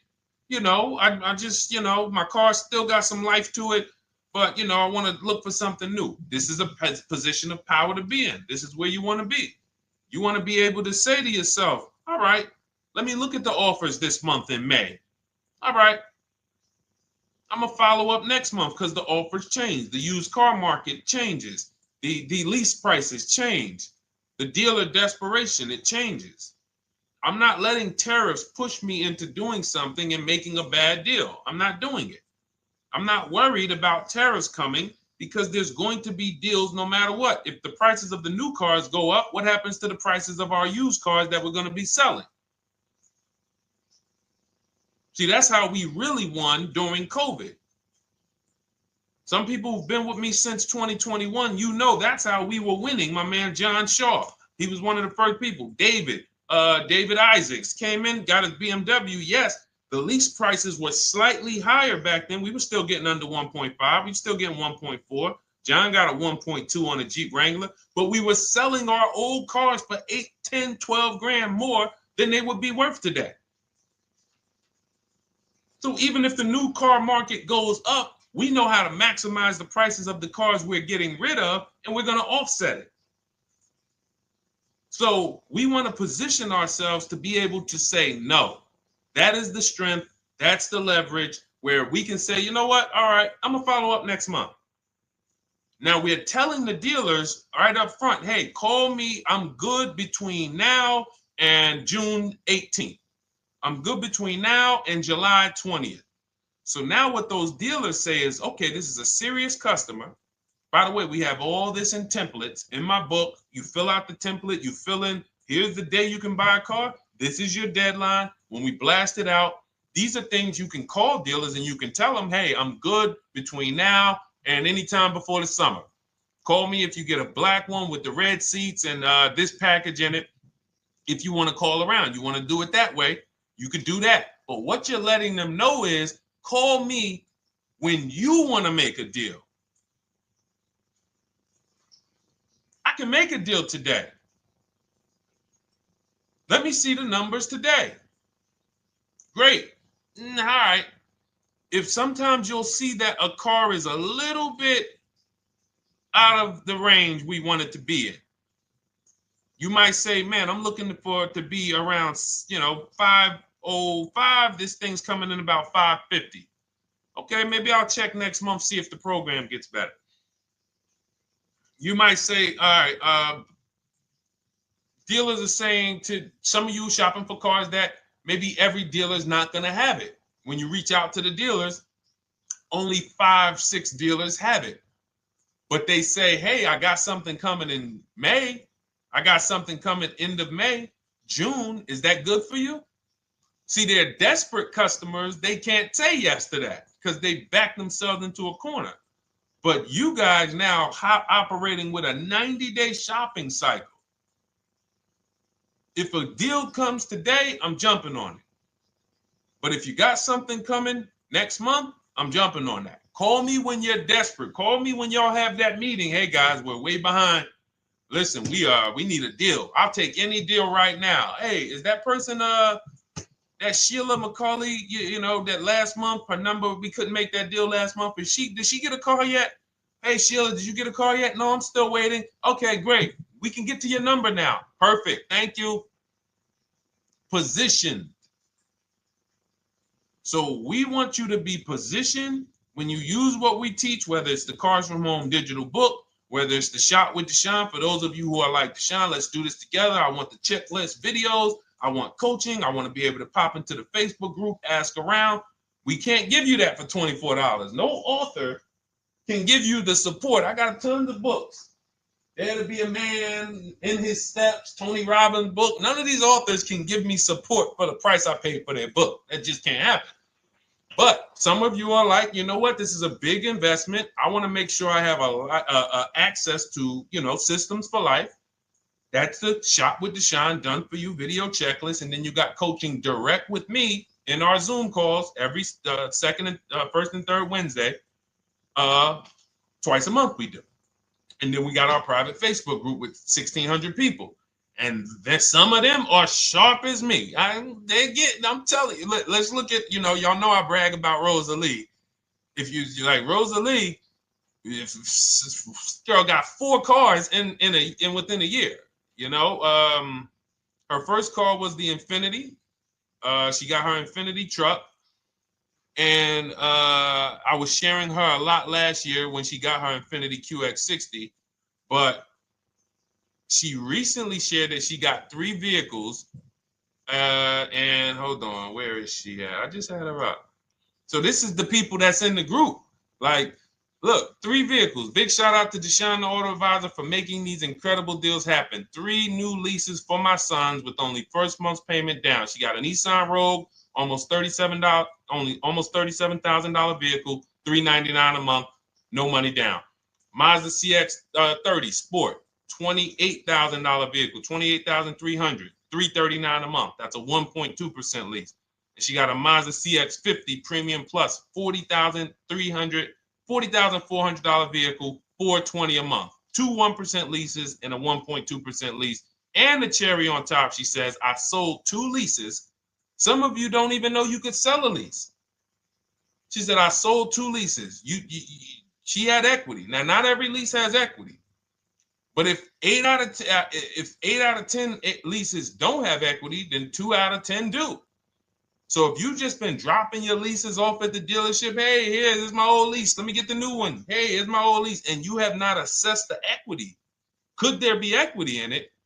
Imagine how much money you've left on the table. Imagine how much, wow, I didn't even know you could sell leases. She sold 2 leases, 2 2021 Elantras, walked away with $6,737 in equity. Deshone, I could not have done this without you. Your program is a game changer. So this is what we want. We want empowered car shoppers. We want people who are not intimidated. I don't care what this market does, whether I need a new car, used car, whether I got bad credit, whether I'm a high mileage driver, it does not matter. We have strategies to make sure you are going to win in this market or any market. Does not matter. Okay? So, for those of you who don't know, the whole show was sponsored by my new digital book. It's called Cars from Home, 7 Steps to Saving Time, Money, and Avoiding Dealerships. It's 5-star rated. Thank you to everyone who's rated it, reviewed it. It has everything we teach in a step-by-step format. It's normally $97, but as part of our welcome offer, you can get yours for $24 in my TikTok bio, in my Instagram bio. Click that website. It's the carsfromhometoolkit.com. Or we have a link for you guys in the YouTube comments, in the Facebook comments, and you just click the $24 welcome offer, good for 30 minutes. And for those of you who have different learning styles, or if you just want some free advice, we have some links in there for you as well. Whether you are a do-it-yourself type, whether you are do-it-with-me type Deshone, or whether Deshone, I think I qualify for that done-for-you shopping, where I can relax at home and you guys go do that work. Or like I said, you want the free advice, just start with our cheat sheets and you can go from there. Whatever is right for you, you get it done. We just want to move you from anxiety, from, oh, I don't know what to say, from watching people online who call dealers and negotiate. Hey, take off $5,000 so I can have a viral video. And now you're talking to an 80% dealer. So the 80% dealer has the $5,000 to take off. So you look like, hey, yeah, see, I just got them to take off $5,000. We don't negotiate with dealers with fake fees. Like there's a saying, we don't negotiate with terrorists. Cars from home, we don't negotiate with dealers with fake fees. None of that stuff matters. Because what you want us to think is, look, see, I took off all of this money. Don't you want to buy the car now? But you took off the fake money.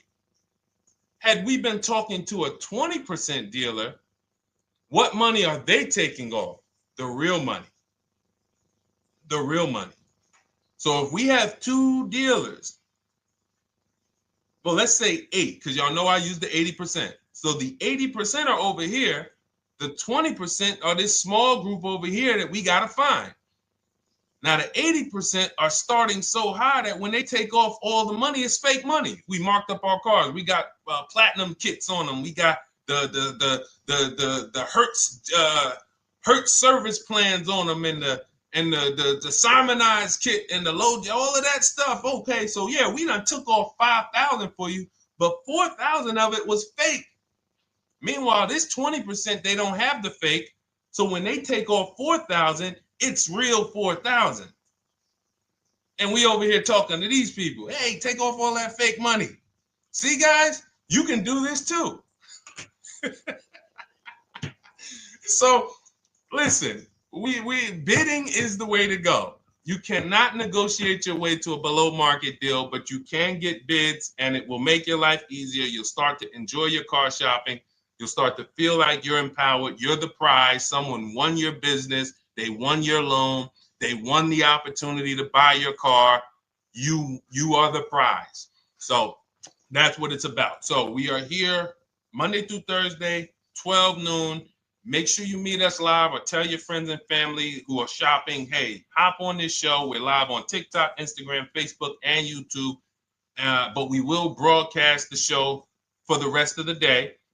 So those who want to catch up on some things that you may have missed, or if you just jumped on and you're like, whoa, man, I missed a lot. We'll rebroadcast this show for the rest of the day. But tomorrow we'll be back, which will be Tuesday, May 6th, 12 noon. Meet us here live. Thank you so much. Welcome to the new followers. Thank you to everyone who gave me gifts. Thank you to everyone who bought a book. Thank you for those of you who are in Shop with Deshone. I look forward to your success stories. Always a pleasure.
And welcome to our Tuesday, May 6th live. We do these live streams at 12 noon, Monday through Thursday.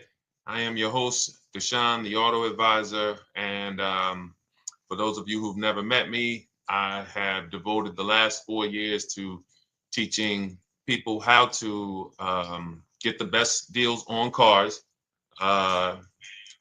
and to learn all the mistakes that the industry, the car industry, would love for you to continue making, because they make a lot of money when you make mistakes. And so what we do here is we really just do questions and answers. I will teach on various topics that I feel are widely misunderstood, like the subject of leasing. And some of you who are new here, if you've never been here before, could you type a 1 in the chat if this is your first time on a stream? We do these streams about 60 to 90 minutes. And if you're going to get the most out of them, we just ask that you lock in, that you focus, because we will be talking about $1,000 mistakes. Nothing here that we'll be talking about over the next 60 to 90 minutes is hundreds of dollars. You know, I'm not looking to, have you spend some time with me on a Tuesday to talk about how to save hundreds of dollars. No offense, I'm sure that's important to some people, but we are here to talk about things that are affecting your bank account by the thousands every year. And so if you got some time, I would love for you to hit the like button, like wherever you are, and let's just tap in. You can start to type your questions. This whole stream is sponsored by my new digital book. It's called Cars from Home, 7 Steps to Saving Time, Money, and Avoiding Dealerships. It's a digital book. It's 5-star rated. Thank you to everyone who's rated the book and reviewed it. And it's normally $97, but for the next 30 minutes while you're watching, you can grab your copy for 75% off. That's our welcome offer. We always like to reward people for taking action. So you can get your copy for $24 instead of $97. And you can just head to my TikTok bio. You won't leave the show, my Instagram bio, the Facebook comments, or the YouTube comments, and use that link to get your welcome offer, and you'll have everything we teach. So as we go through this for the next 60 to 90 minutes, if you're like, whoa, Deshone, this is a lot. Wow, this is a lot. You can grab the book and make sure you have everything that I teach and everything in a step-by-step format. Okay? So I have my man Dolan moderating. Good afternoon. Thank you, Johnny Miller. Good to see you, Lil G. Again, guys, we are live. This is our Tuesday, May 6th live. We're live every Monday through Thursday at 12 noon. But we do rebroadcast these throughout the day. For those who cannot make them, you can watch the rebroadcast, or if you got to go back to work, we'll be rebroadcasting it for the rest of the day until our show tomorrow. All right, so let's start with the questions. You can feel free to get into it. Okay, do you have to get the extended warranty? This is a great question. This is car specific. A Honda, Acura, Toyota, in most cases, have always had low cost of maintenance and their parts are inexpensive. When you're buying an extended warranty or you're considering it, it is a risk product. It's an insurance plan. So that means you can pay for something and not use it, just like car insurance. You don't necessarily use your insurance until you have an accident. Same thing with an extended warranty. It's an insurance policy. So what you're trying to do with any insurance is see what is the likelihood that what I'm paying for this is going to exceed the price if I did need to use it. So in the case of a vehicle, when you're trying to determine what should I get an extended warranty, there's 2 things that are important. Does this vehicle that I'm purchasing have a high likelihood of things going wrong? We know, and some of you have had cars with histories, and we know there are certain cars, they tend to have things go wrong more than others.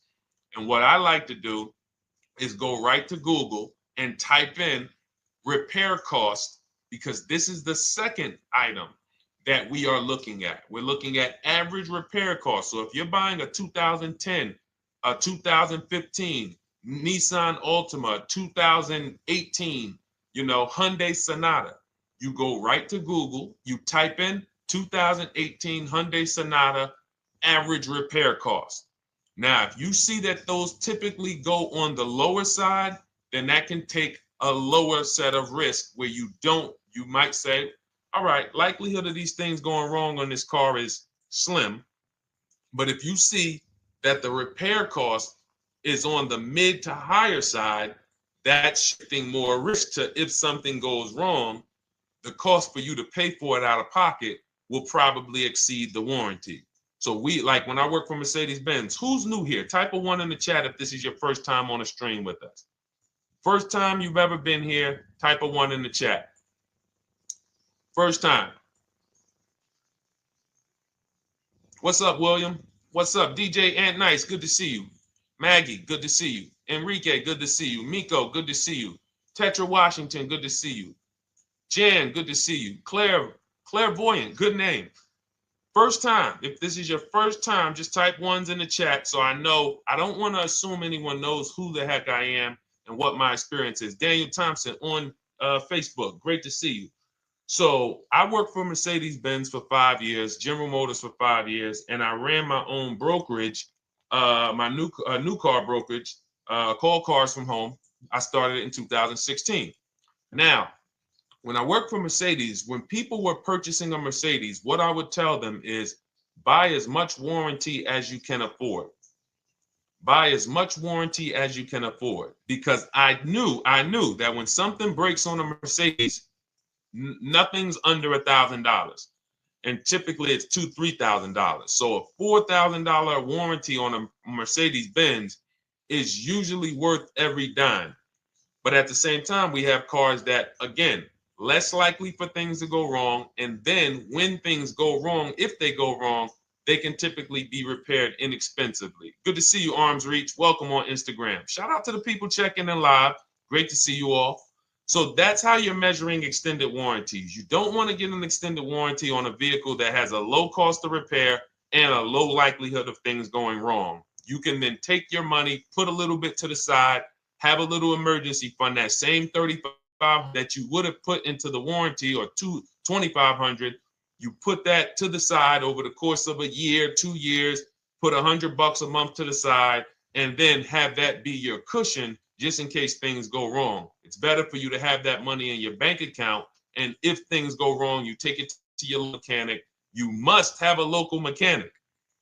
You guys know I swear by local mechanics on cars that don't have warranties. Even if you have a Mercedes-Benz, a BMW, an Audi, something that is typically harder to work on and takes more of a specialized engineer, there are still plenty of places that have those. I mean, there's shops where they used to be Mercedes-Benz techs. Now they have their own shops.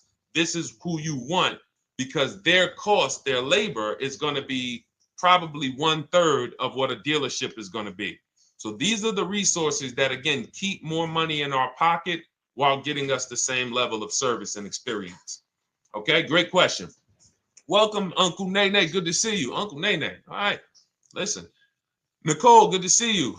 All right, Dolan, you can pull up the next question. Feel free to start typing your questions. And as we get more questions in, we'll try to get to all of them. You guys know we're not always able to, but we do try to get to all of them. How do I shop around for the best lease deal without affecting my credit? Well, first of all, you're talking to someone who's, just so you know, I've taught thousands of people to lease. I've gotten 7 leases. Now, when we look at what we are doing with a lease, first, we have to consider how we want the information presented to us. We are not letting dealers tell us how they're going to quote us. We are telling the dealers how to quote us. So we are going to have all our quotes. Thank you to everybody hitting the like button. I see you. I appreciate you. And shout out to the sharers. As I see people who share, I always like to give the shout outs to the people who share this broadcast with their friends and their family. And thank you to everyone who's giving gifts on TikTok and Instagram. Appreciate you all. So what we are doing when we're telling a dealership, you give us a quote with first month's payment only out of pocket, 12,000 miles per year, and put all the taxes and fees into the payment, assume tier 1. So we are presenting it now in my book and in my Shop with Deshone programs, my video checklist. I have all the templates. If you're going to do this yourself, you just need to remember how you're presenting this. You can call around to dealerships, because there's 2 ways to do this. Shopping from home. Cars from Home is about showing you guys, and I'm going to be showing you guys a ton of payments. And listen, I don't want you to feel bad, because some of you are going to see that you've left a lot of money on the table. Part of what I have to do here, and I've been doing it for 3-4 years now, is I have to tell you the bad news. For 3 years, I did a masterclass called Everything You're Doing Wrong Buying, Selling, and Leasing Cars. We put probably over 15,000 people through that masterclass. But those were people who were willing to hear the bad news They knew, Deshone, I got to hear the bad news to get to the good news. So as I show the difference in the prices that we get and the people who listen to me get, more than, forget about me, the people who are like you, the people who are on a live, saw a video, and then took action and learned and use our processes, the results they get compared to what you're getting. You're going to see, wow, they're saving $3, $5, $7, $10,000 more than me every single car. And so the Cars from Home system is about bidding. It's about turning your car purchase into a bid.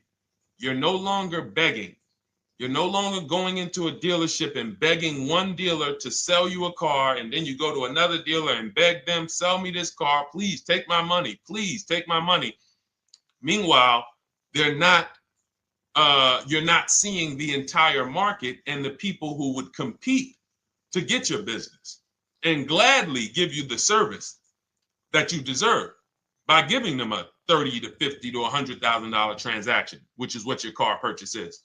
So now so the big thing to understand right off the top is, now I need to learn this bidding. I need to learn to get multiple offers. So you can do this by phone.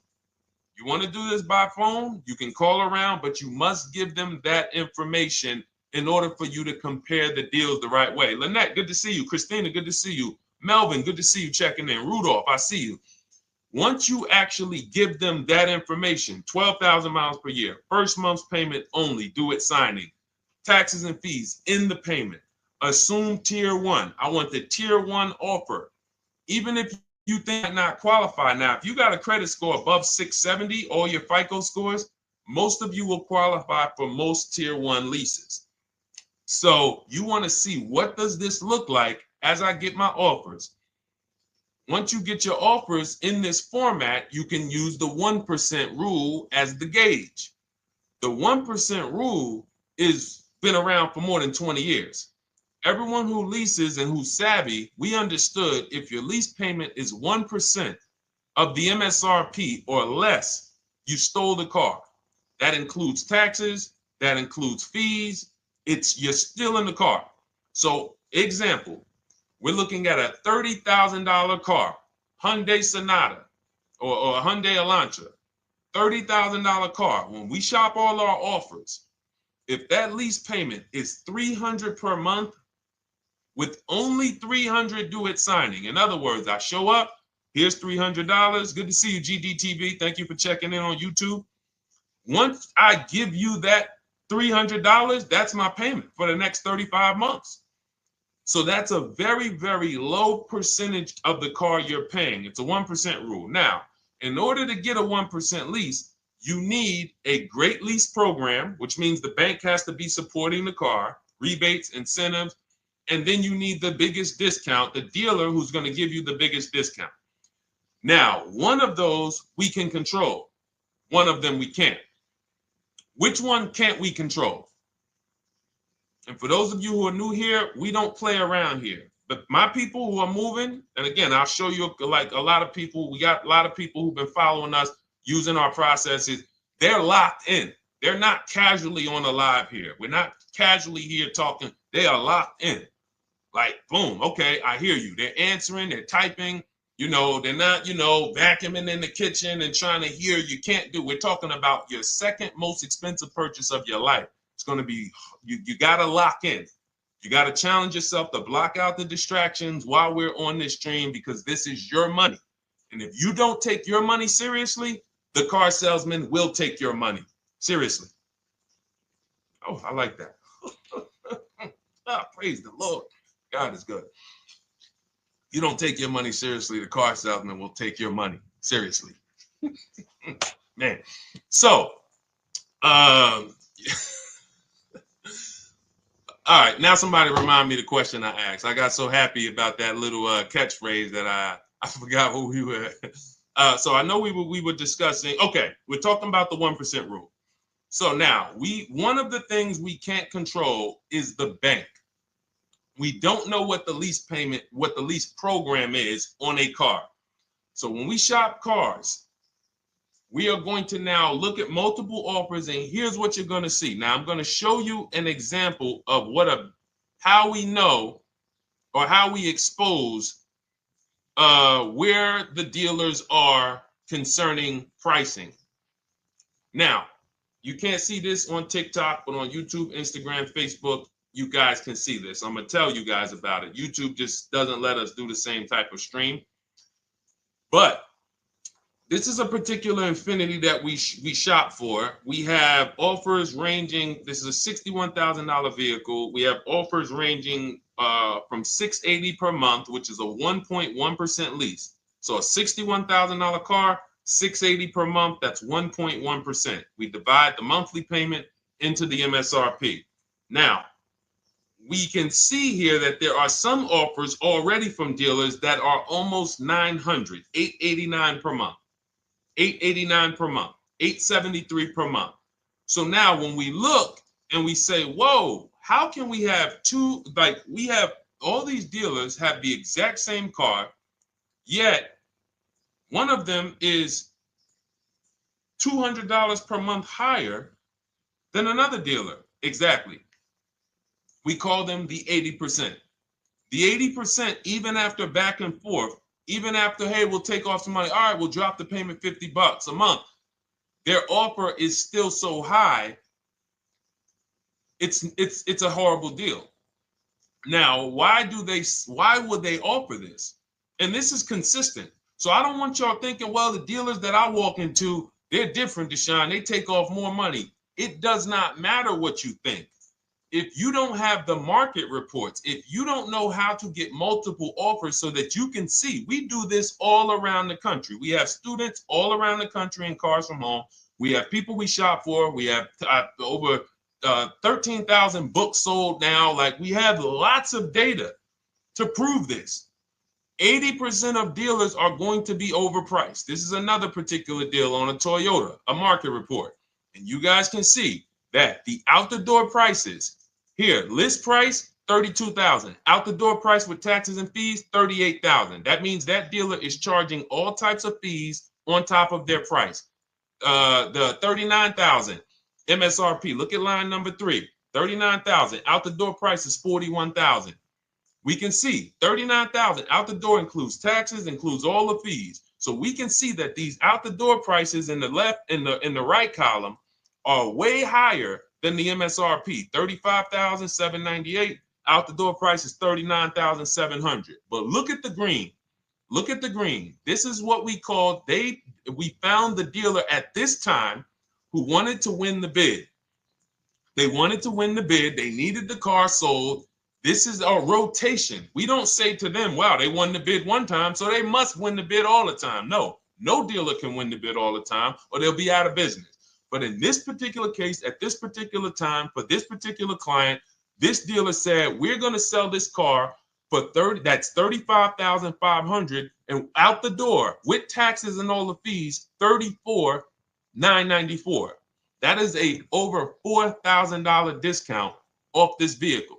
When all the other dealers are, not only are they not giving you a discount, they're charging over list. And they might come and say, all right, we'll take off $500. We'll take off $1,000. We'll take off $1,500. They might start so high with you guys that you think, wow, they started up here and I talked them down. They took off $3,000 from me, but they already were $3,000 in fake fees, protection plans, and all of this padding, dealer adjustments, which is fake fees. So whenever they say, because the dealer gets a minimum of a 6% profit margin, from list to invoice, we have profit. From invoice to holdback to triple net, we have money. That's all the profit margin. On top of that, when we add a dealer adjustment, what we're saying is we're going to sell this car to someone who does not have the skills to find our competition. And they're going to come in, and if we got to take off $2,000 to make them think they won, this is what we're going to do. But what we do here, what people like Brian is going to do, look, just finalize my first ever lease using your system, 2025 Honda HRV, $30,000 vehicle, $395 a month payment. no money down. His initial quote was $434. He ended up using our calculator, which we have in our book and in our program. If we put all our offers into that calculator, it tells us what to counter. He gets that offer for $395. That's his deal. We look at somebody like Wendell. Look, thank you. It's the least I can say for your book, Cars from Home. We're still in the middle of the process. Just sold our car today, like 10 minutes ago, for 30% above value. Why? Because he got bids. Look, using the insights from your book. I've read the book multiple times and told many people about it because it's that good. It's so intuitive and insightful. We'll be moving to the next step soon, and I'll write again. So now you heard him say we're moving to the next step soon. Step 2 in my book is the equity assessment. That's when we get bids for the car we have. We get bids. You're going to go to, listen, you should never be trading your cars in. Let me ask you all a question. Do we get the most money for you name me one thing that we get the most money for that thing trading it. Name me one thing. If I had this iPhone, do I get more money trading that iPhone in for another phone, or do I get more money listing it online and selling it to whoever will pay the most? Trading or selling? Let's go. Who's locked in? Tax advantages are very small. I understand you, Ronald, but the tax advantages, we have people that are selling their cars to cash buyers for $3 to $5 grand more than what they can get on trade. A tax value, a tax advantage for the difference is not, it's minimal. Exactly. Thank you, King Carter. You listed. So the money is in the bids and the competition. So going back to this person who asked the question, how do I get the best deal on a lease? It's going to be through multiple offers. That's my 2 favorite words. I would wear them on a shirt if I didn't wear unlearn, relearn. Because more than multiple offers, I need you to unlearn. Because the people who come with bad information from years, Deshone, this is not how my uncle taught me to buy cars. Deshone, this is not how I ever heard about getting cars. I was always taught just go in and just don't tell them about your trade and then ask to see the invoice and all of this stuff. That's what I was taught. Yeah, but you're not going to get the prices we're getting until you unlearn all of that bad information. Bidding is how we buy everything. When we go into the supermarket to get spaghetti sauce, all of those companies are bidding. They're bidding. Hey, listen, we'll sell you this for $3.99. Hey, we'll sell you this for $5.29. But we got a better product. We got quality. Look at us. Look, it's all bids. Everyone who wants to sell us something is competing, except car dealers. Y'all notice that? So the mindset that y'all got to have if y'all want to really win and save all of this money and get these huge discounts is I'm going to start purchasing and leasing cars like I buy other things. It's going to be a competition. And I promise you, your whole life is going to change. Your entire car buying experience will change forever. You will be sitting here just like my man Ken, graduated, $585 a month payment, no money down on his Nissan Murano Platinum, $50,000 vehicle. He's paying $585, no money down. $50,000 vehicle. How much would a $50,000 vehicle cost us on a loan if he purchased it? How much would a $50,000? Some of you know every $5,000 is how much per month. Let me see who's locked in. Who's locked in? Every $5,000 is how much per month on a loan. I see you, Daniel Thompson. Check in. Good to see you, Dane. Thank you for breaking it down with complete truth. Keeping eyes wide open to know what to exactly expect. There you go, Dane. Welcome. Glad to have you here. We do not play around when it comes to this. All I want you doing is winning with cars, in love with your deals every time you get a car. All right, nobody knows the 5,000. How much is every $5,000 on a car payment? Come on, y'all. These are principles we've been teaching. Thank you, Daniel. $100. Thank you. $100. So we always want to default to a 5-year loan. I'm going to tell you why. when you default to a 5-year loan, you're in a safe position. Now, defaulting to a 5-year loan means when I look at a $20,000 car, I'm thinking $400 per month. 5-year loan, every $5,000 is $100 per month. If worst case scenario, I'm trying to get a little bit more car, then I'll go to a 6-year loan, but that's the max. I'm not going past a 6-year loan on a car.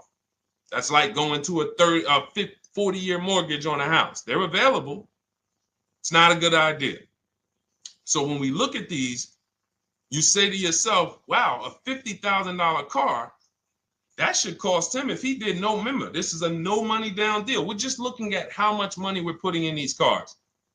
That car would cost him about $1,000 a month if he purchased it, 5-year loan, no money down. Which is why when people purchase their cars, what do they typically do?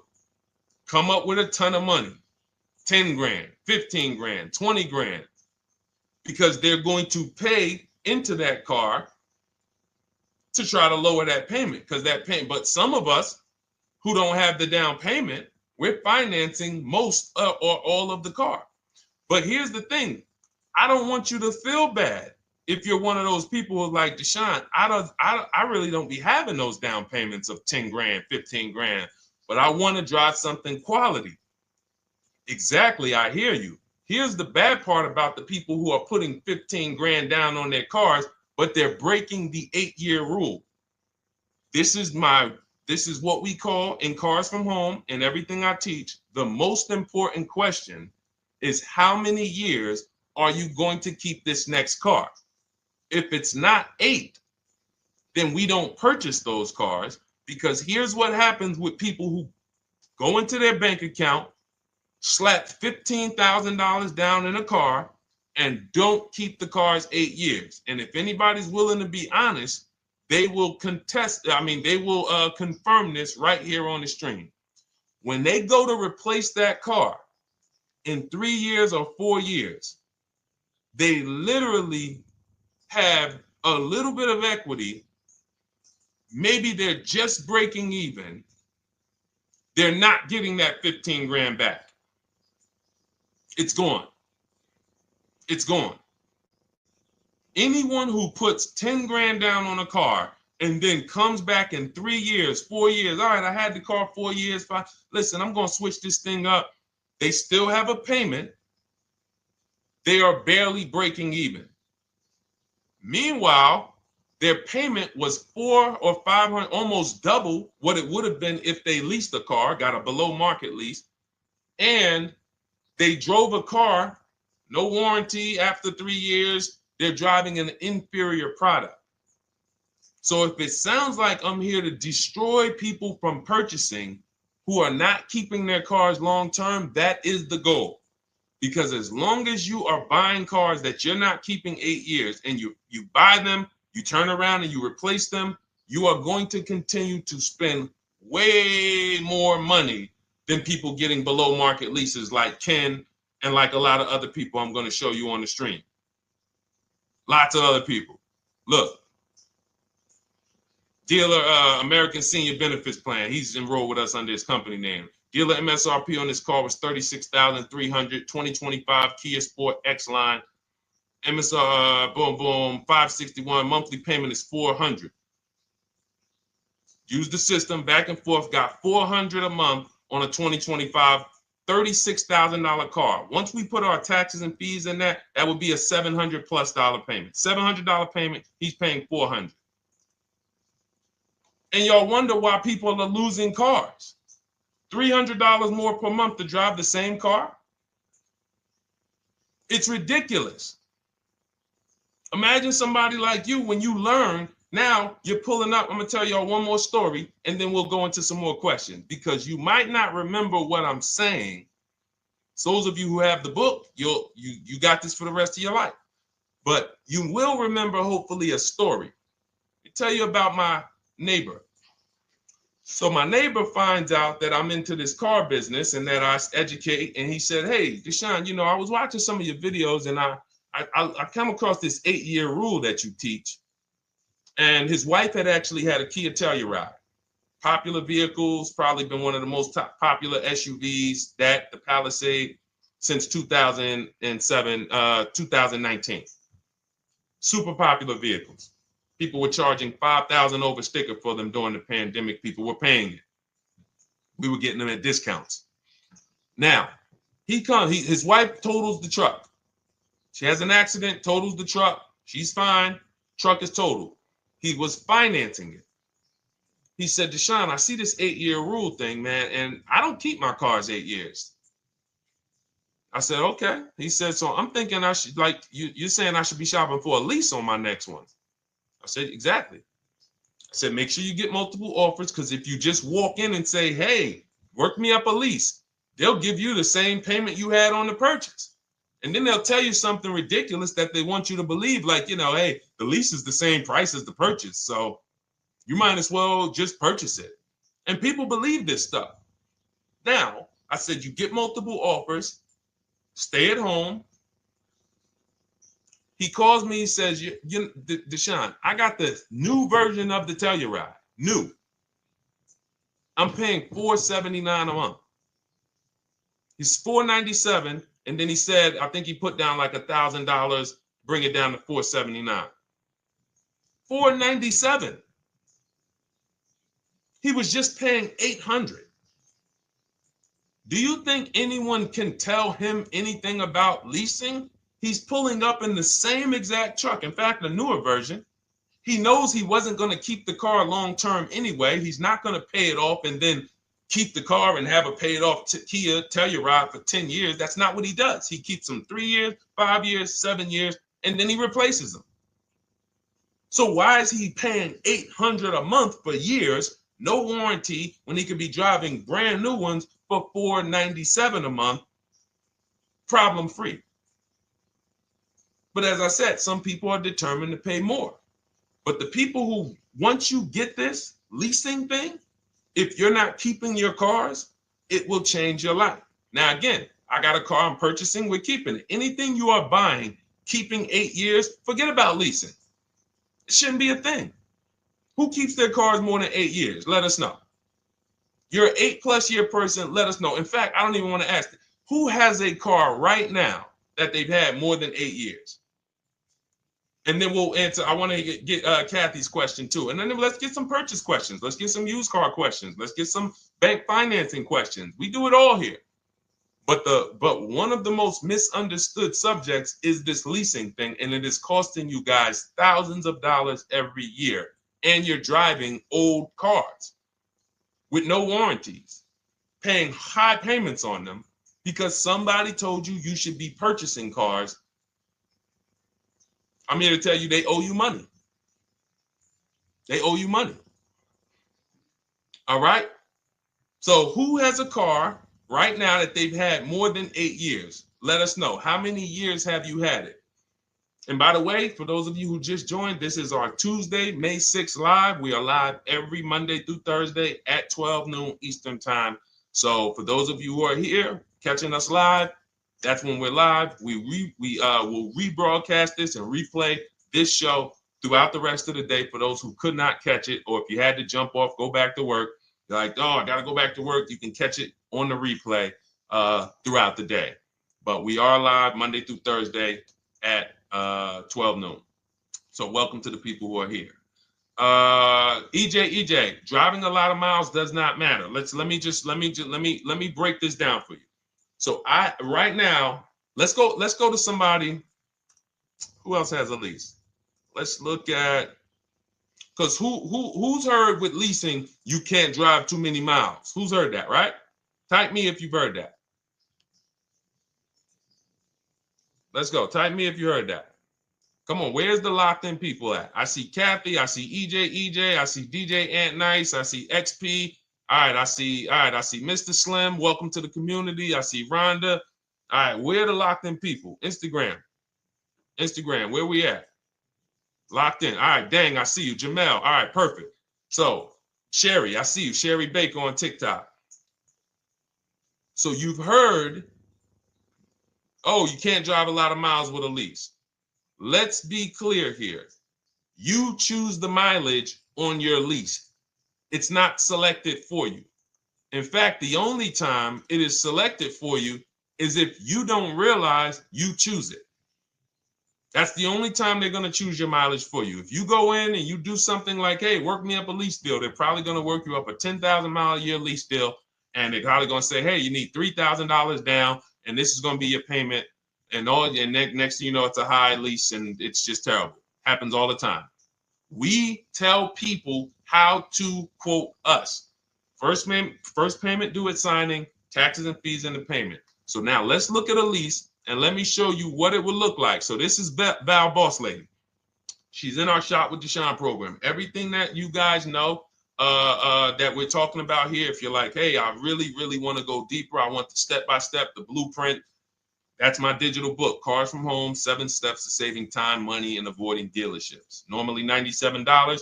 You get a welcome offer. It's 30 minutes because I want to see you win, and you get 75% off for 30 minutes. If you go to my TikTok bio, Instagram bio, YouTube comments, Facebook comments, click those links, and then click that one that says $24 welcome offer. 30 minutes only, reward for taking action. You have everything we teach, the low market leases, the low market purchases, used cars, bank bidding war, making banks and credit unions bid, all of that, $24. You can, somebody emailed me yesterday, said, I'm $15,000 up with what I've learned from you already. And so if you can get it for $24, you can save tons of money for the rest of your life on a $24 investment. In this case, Val's in our, she's more of a wants to do it with me type. Videos, checklist, she doesn't want to read. That's our Shop with Deshone, do it with me program. I coach people. And so she gets a deal on this particular car. Same information, by the way. Not better information here than the book. It's just different learning styles. So she gets a $51,000 electric vehicle, 2025, beautiful vehicle. She's paying 1.16. So her payment on this car, on this $51,000 car, let's continue to make sure we understand the price of these cars. $51,000 car, her payment is $591. No money down. Now, some of you might say, wow, if I got $591, I'd probably put like $3,000 down, bring it down to $499. You could do that.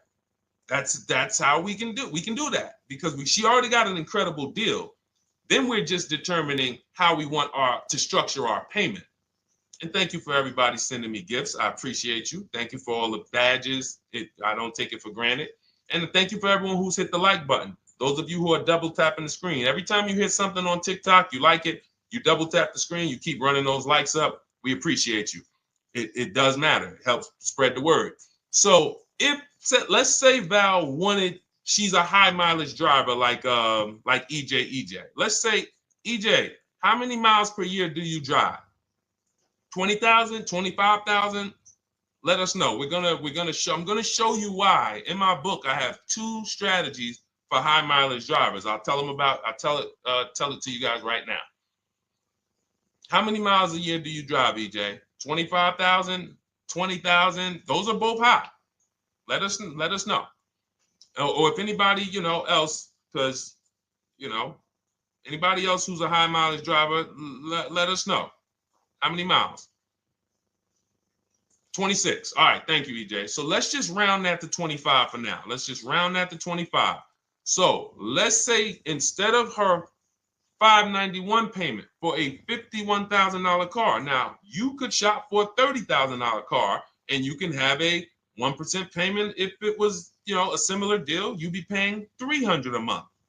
In her case, she has a $51,000 car. She probably wanted a nice SUV that looks beautiful, that some other people are paying $1,000 a month for. She's paying $591. But if she wanted to bump it up to 15,000 miles a year, she'd be paying another $30 more per month. She'd be paying $620. Now, if she wanted to bump it up to 20,000 miles per year, she'd be paying probably another $80-90 per month. So she'd probably be paying $700 to drive 20,000 miles per year. Now, let me tell you guys, because some of you guys who are like, yo, man, those payments are high. We're talking about $50,000 cars here. So if you were shopping for a $30,000 car or $35,000 car, naturally, if we took the same exact numbers, let's take a $35,000 car, 1.16 lease. That's a 406 payment, probably $399. So now, in order to go, and let's say you're a high mileage driver, just like EJ, you want to add another 15,000 miles to your lease. You're probably going from 400 to 550 or 575. But you have all the mileage you need. And here's the beautiful thing about that. If I'm paying $175 more per month, but I get all the mileage I want, and when I drop this thing off, I get a new one, I don't have to worry about negative equity, and I put no money down. That is way better than what most people are doing out here, what everyone's doing. Because I'm gonna tell you what most high mileage drivers do who don't put money down. They will go in, buy a car, take a super long loan, 6 years, 7 years, just so they could afford the payment. Now, here's what happens. They drive the car, they put 25,000 miles a year on it. They come back in 3 years or 4 years, and they say, wow, I got 100,000 miles on this thing already. Let me go and swap out the car. What situation are they in at that point, guys? You put 100, you got a 6-year loan, average loan. You drove 25,000 miles per year. You put 100,000 miles on the car in 4 years. You come back, you still have 2 years of payments left. 15 grand negative equity. I used to see it all the time. Thank you, I am rich. Locked in on Instagram. I see you. Locked in. See it all the time. Every car salesman who has dealt with a normal 25,000 mile high mileage driver that does not keep their cars sees it all the time. They come in, yo, man, what you do for a living? Man, yeah, I do DoorDash, I do Uber. Oh man, I work in sales. You know, I'm on the road a lot. You know, I'm here. You know, all right, I want to replace this thing. I got like 110,000 on it. Okay, you still got a loan on it? Yeah. All right, we already know you got negative equity. Then we appraise the car. All right, the car's worth like 7,000. How much you owe? Man, you owe 19,000. All right, well, what can I do? Can you get me into something? Roll that loss all the way over. On top of that, you finance the car, so your payment is high. You finance the whole car, so you're paying a high payment compared to if you had leased, just literally shop for your leases, added your miles to the lease that you needed. You're paying $175 more per month. You got a brand new car. And I'm going to tell you, I did not make this up. I learned this from someone. A lot of what I'm teaching you, I learned from my clients when I was in the dealership. This guy, I worked at Hyundai for six weeks. Man, this dealership, the owners got indicted. I got out of there. Way before the owner got indicted. It just had straight up highway vibes, like the worst you could ever imagine. As I was in there for 6 weeks, I was a manager. I enjoyed being a manager. We did a lot of deals in my department in 6 weeks. But I said, I am out of this place. Anyway. But I learned something very valuable there. We had a client a customer was returning his lease on his Hyundai Sonata. Guy comes and I'm grounding the lease. I'm doing the paperwork for him. He has 72,000 miles on the car. 72,000 miles. I said, how the heck? I said, you lease this? He said, yeah, I always lease. That's all I do. He said, I used to buy my cars every single time I came.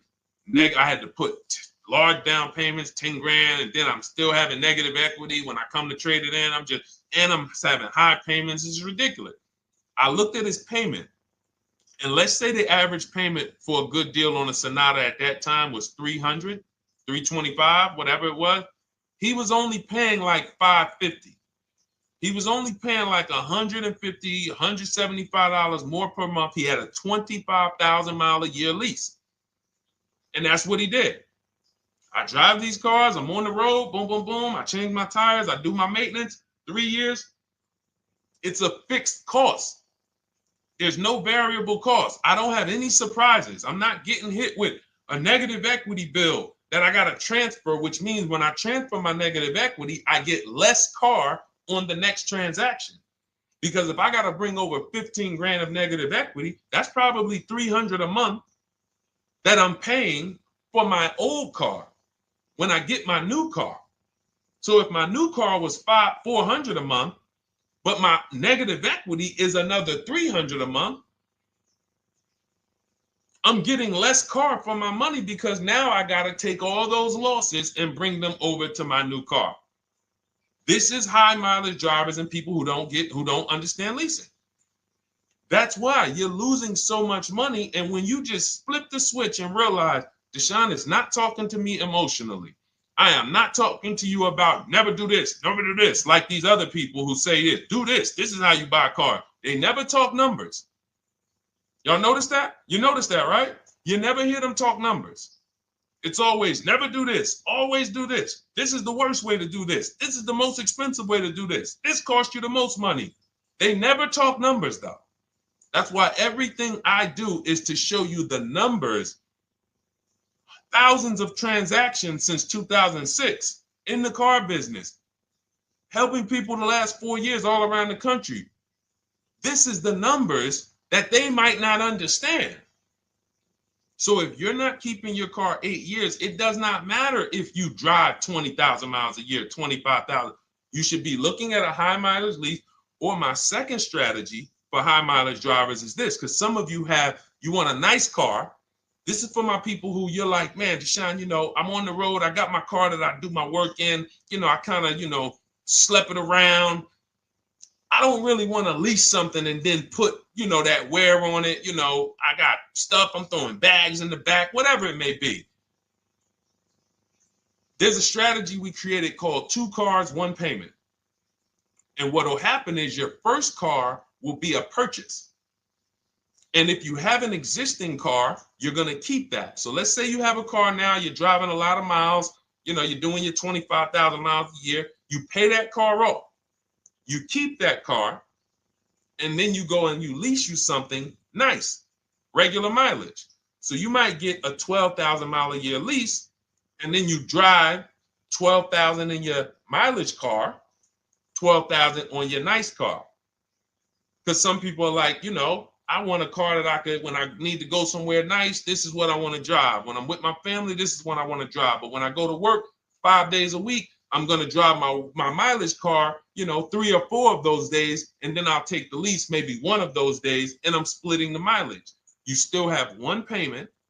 It's low. And then every couple years, you replace the mileage car or you replace the lease car, and depending on when the lease is up. But you want to keep that, and that mileage car should be something that will last. Ideally, something that you can get 200, 300,000 miles a year out of that car. Because that's what that car is there for. Man, I'm hopping in this thing, man. Oh, transmission went out at 170,000 miles. Go get you a rebuilt transmission. Boom, boom, drop it in there for $2 grand. Get another 80,000 miles out of that car, but you still got your lease car, and you're just splitting the mileage. Both of those are short-term strategies for high mileage drivers. That is not for long-term people. If you're a long-term person, I keep my cars 8+ years. Forget about leasing. You should just be finding the best deal, below market purchase, keep the car, something you can keep for 8+ years. You can put 30,000 miles a year on a car 8 years in a row. If you get the right car, and in 8 years, you got 240,000 miles, and then you replace it. Forget about leasing. This is only for you guys not keeping your cars 8 years. You're getting killed on depreciation. You're paying tons of money. This is you are the people who should be leasing. Okay?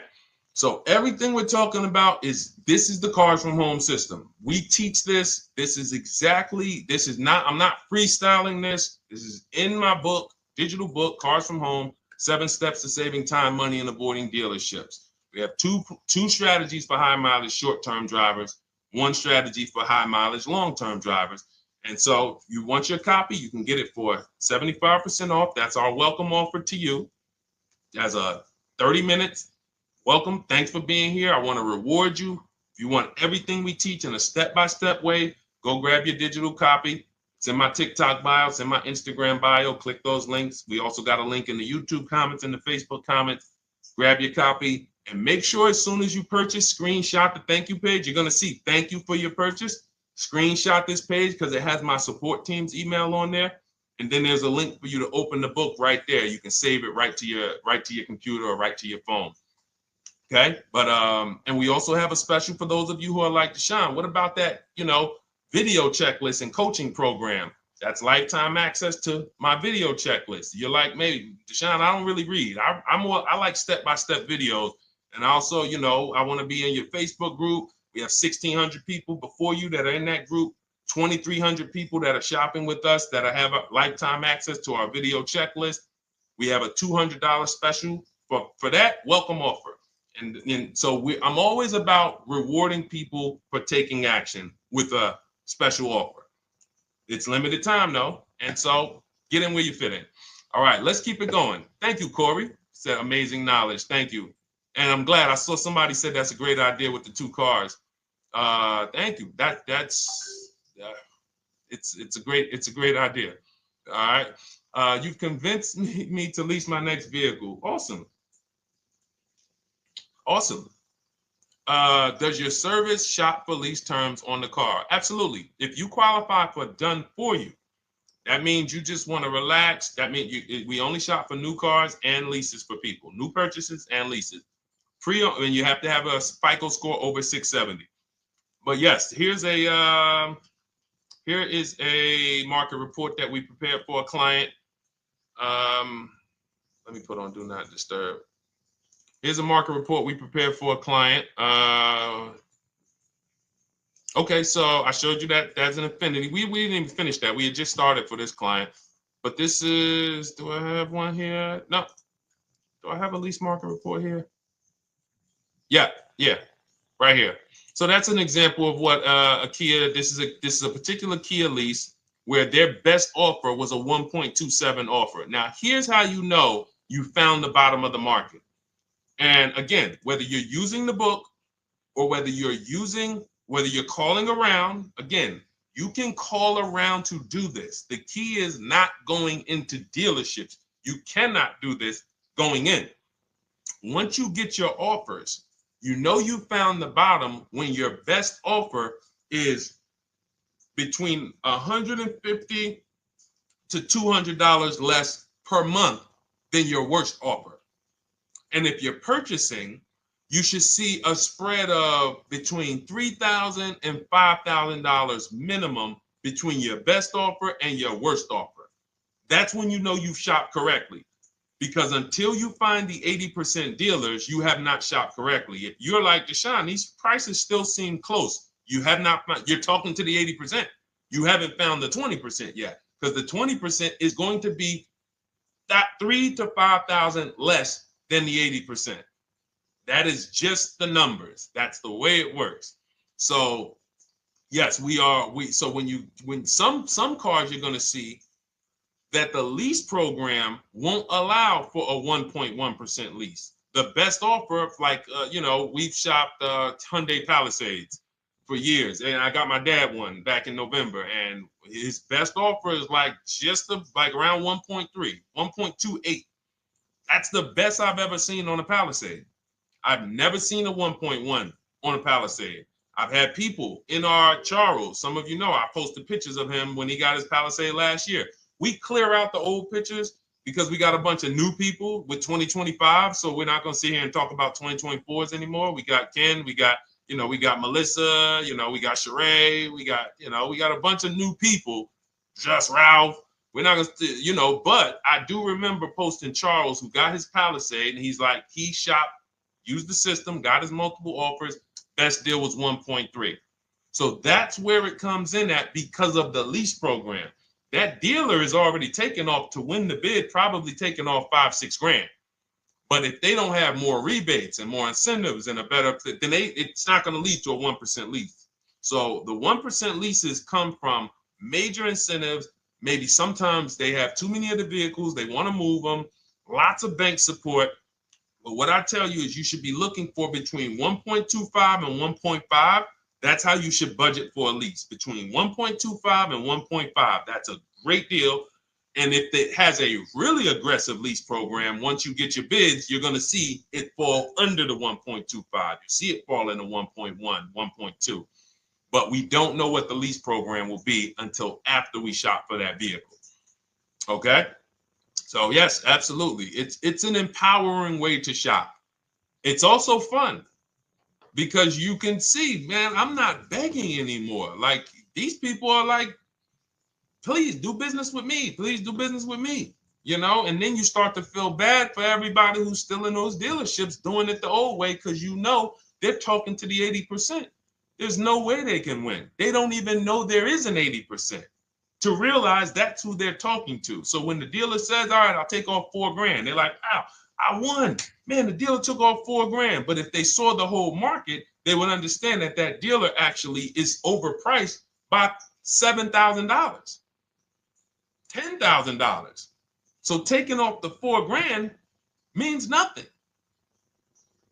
It's just sad. It's a sad thing. And that's why I spend my time trying to convert you guys from negotiating one-to-one to getting multiple offers so that you can see for yourself. All right. Thank you, Julie, name Richardson. Thank you for sharing. XP got the number 2 gifted badge. Forgive me because I don't really know what that means, but I just know that's what it's saying. So I appreciate it. Thank you, Corey22. Sherry Baker, thank you so much. Number 1 gifted badge. All right, let's go to some more questions. We got some more questions. Dolan, I'm sure you got a lot of them.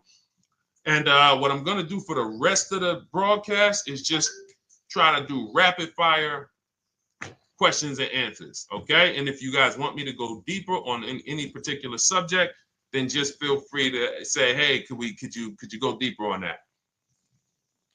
How do you get a car loan with bad credit? Well, we have a resource. It's not our company. We have nothing to do with them. But we always try to stay up to speed on who's financing people with bad credit, because the goal is you don't want a dealer controlling your financing. Somebody just came up to me. He's a neighbor.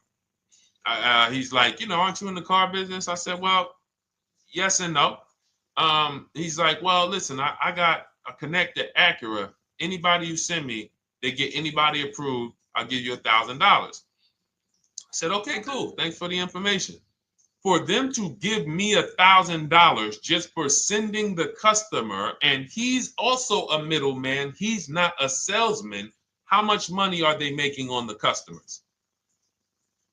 If they're going to give me $1,000 just for sending someone with bad credit to them, how much are they making on the deal? Arms Reach, congratulations. Just got my book. You use it when, please send me your email testimonial. Well, as you use it, just as you do your equity assess, everything, email me. Congratulations. How much are they making? We can imagine, right? If they're giving me $1,000 just for bringing them the customer. So this is what happens when you let the dealership control the loan. Because why do we separate? All right, I'm gonna break something down I call the 3 pillars of great car deals. Three pillars. You can't get a great car deal without maximizing each pillar. And some of y'all that have been with us for 3 years, y'all already know the 3 pillars. First, who you buy your car from. Second, who you get your loan from. Third, who you sell your old car to. That's 3 separate transactions. The car business has trained you guys to give them all 3. All 3. The car business has trained you guys to give them 3 transactions. Anytime you purchase the car, who's done this? Be honest.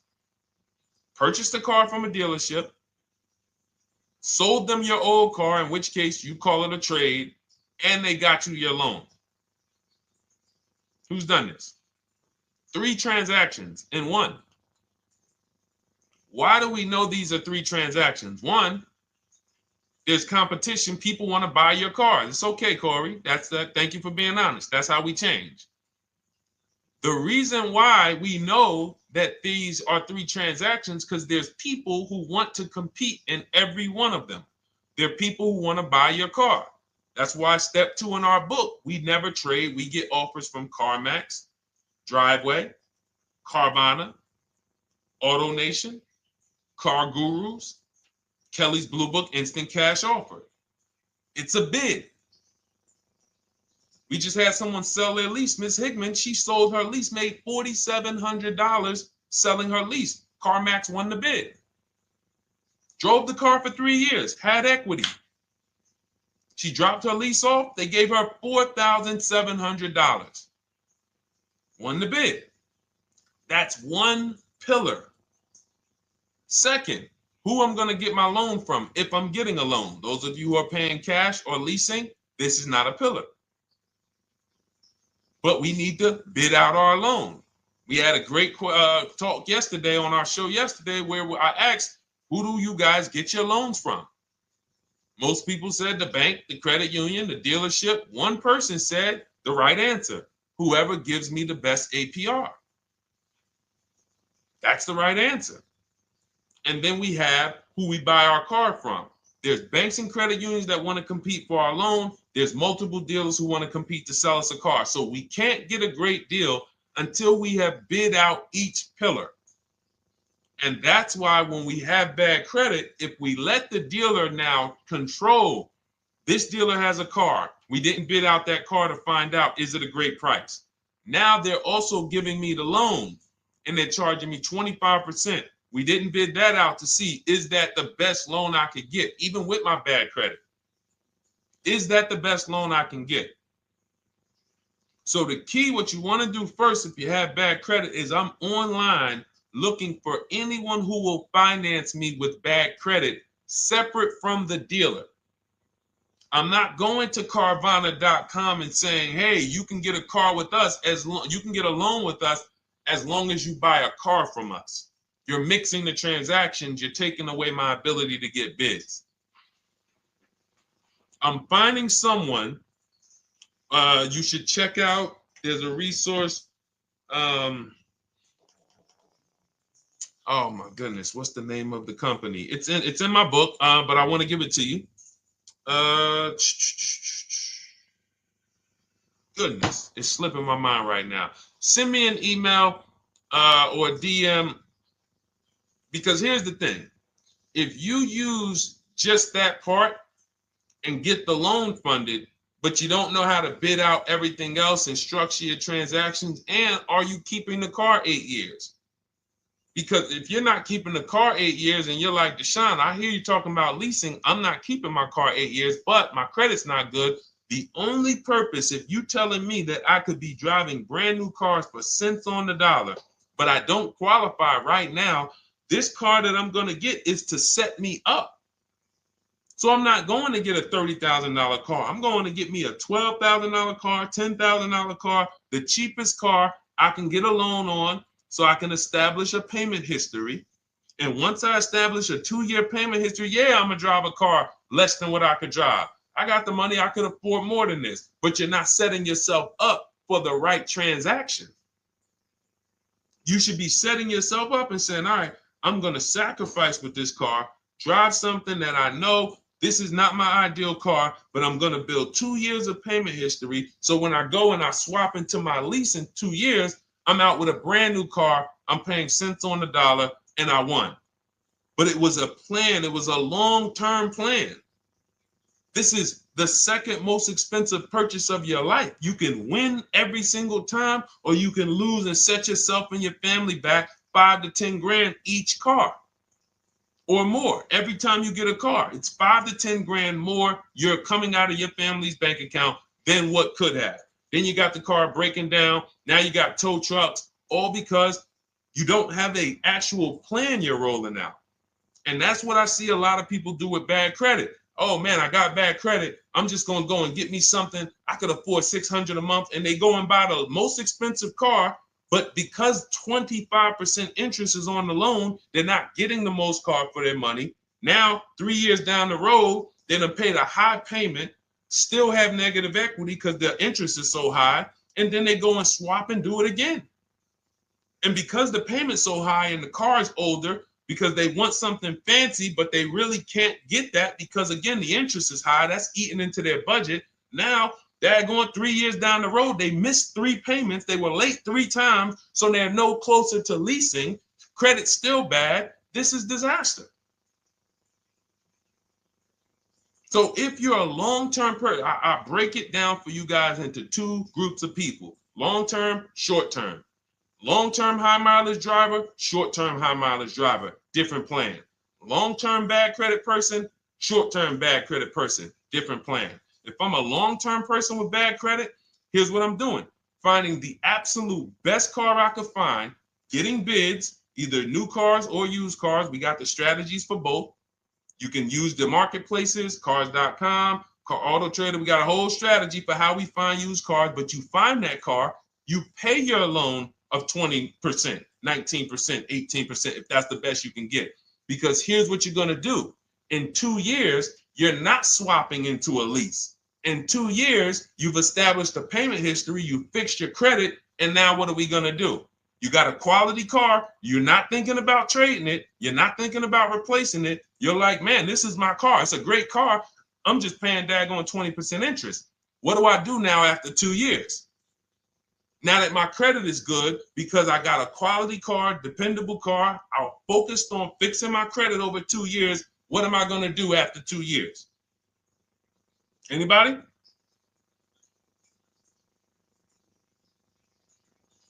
Thank you, Arms Reach. Refinancing the car. Exactly. Exactly. So that's the bad credit long-term strategy. Great car, dependable car, car's not going to break. This car is going to last me 10 years.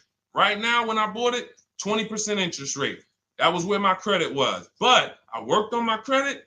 Boom. I'm a 690 now. I'm a 720 now. I'm refinancing that into a short-term, into a shorter-term loan, and I won. Pay this thing off, and I'm going to keep it. Nothing to talk about leasing. Leasing only comes into play where the 8-year rule is concerned. I'm not keeping this next car 8 years. I should be setting myself up to lease, or I should be leasing. That's how I'm going to save the most money, keep the most money in my bank account, have the best car. Not even close. Not even close. All the wins for the purchasers are after 8 years. People who are like, man, Deshone, I got a car, man. I had this thing 12 years, man. It's been paid off for 6 years. I ain't had a payment. I love it. Long-term purchaser. You won. You won. Who's in that situation? Who has a car outside that they've had for more than a decade? Paid off. You can give it to your son. You can give it to your daughter. It's an extra car. That's purchasing. That's the wins. That's what we call the reward stage of purchasing. But you got to get there. All right. All right, let's go. A lot more questions. We got probably another 20 minutes we'll stay on, so let's keep it moving. But again, Lend Buzz, that's the company. Lend, Lendbuzz. They started, I started seeing them about 18 months, 2 years ago, and they were loaning to people with, international students, people who didn't have credit. You want to try to find a place that will fund you independent of the dealership. That is what your goal is at all times. Independent of the dealership. Here, you qualify based on your income and your credit. You qualify for $18,000. Go find a car now. That is what you want. You don't want people mixing the bank loan with the car and two pillars that they are controlling. We're controlling the price of this car. We're controlling your interest rate. We don't want that. Yep, exactly, Cindy. For those who just joined, this is our Tuesday, May 6th live. We do these lives Monday through Thursday at 12 noon, so you can tell your friends, family. We wanted to now come up with a constant and consistent time where I can meet with you guys. If you don't have, if you can't stay the whole broadcast, we will replay these throughout the day because sometimes people got to jet back to work. They're watching us on the lunch break. You can catch up on the whole rest of the show throughout the day, all the way up until tomorrow, and then over the weekend, we'll play a whole compilation of all the shows for people who really want to dig in and hear all the questions that we answered throughout the week on, Monday through Thursday. But if you want to join us live, set your calendar, set an alarm, meet us on any channel. We're on TikTok, Instagram, Facebook, and YouTube on the Deshone the Auto Advisor channels, 12 noon, Monday through Thursday. All right. Let's go. Next question, Dolan. All right. What are your thoughts on purchasing used versus new? It's a great question, Kathy. For me, it's a matter of budget and values. It's only a matter of values if you can afford both. So if you can get everything you want in a new car for your budget, everything you want, everything that you need, and you can afford it in a new car, you have the option to choose both.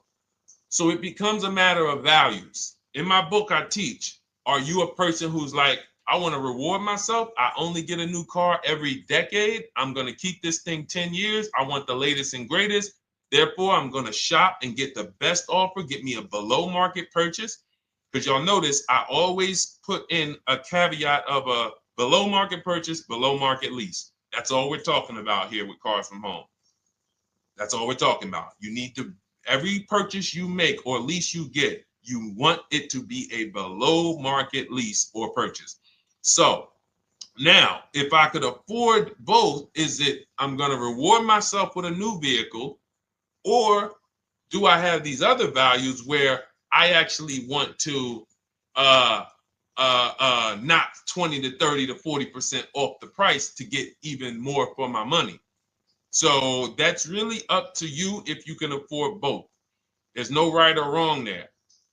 It's a matter of, like I said, the values. Now, some of you once you look at your budget, I have a tool in my book and in our video checklist, the coaching program called the Perfect Budget Calculator. We invented this. So it's not on Google. You'll hear a lot of the stuff, almost nothing we teach. You're like, if you ever go to look for it, the 8-year rule. No one talks about it. We created it. This is our intellectual property that we created to teach you guys to create these boundaries, the rule of 72 and the 10th birthday, 1.5% rule for overpaying for leases. These are all things that are absolutely proprietary to Cars from Home. But one of them is this Perfect Budget Calculator. Sometimes when we're factoring budgets with most calculators, they don't include fees that we know dealers have.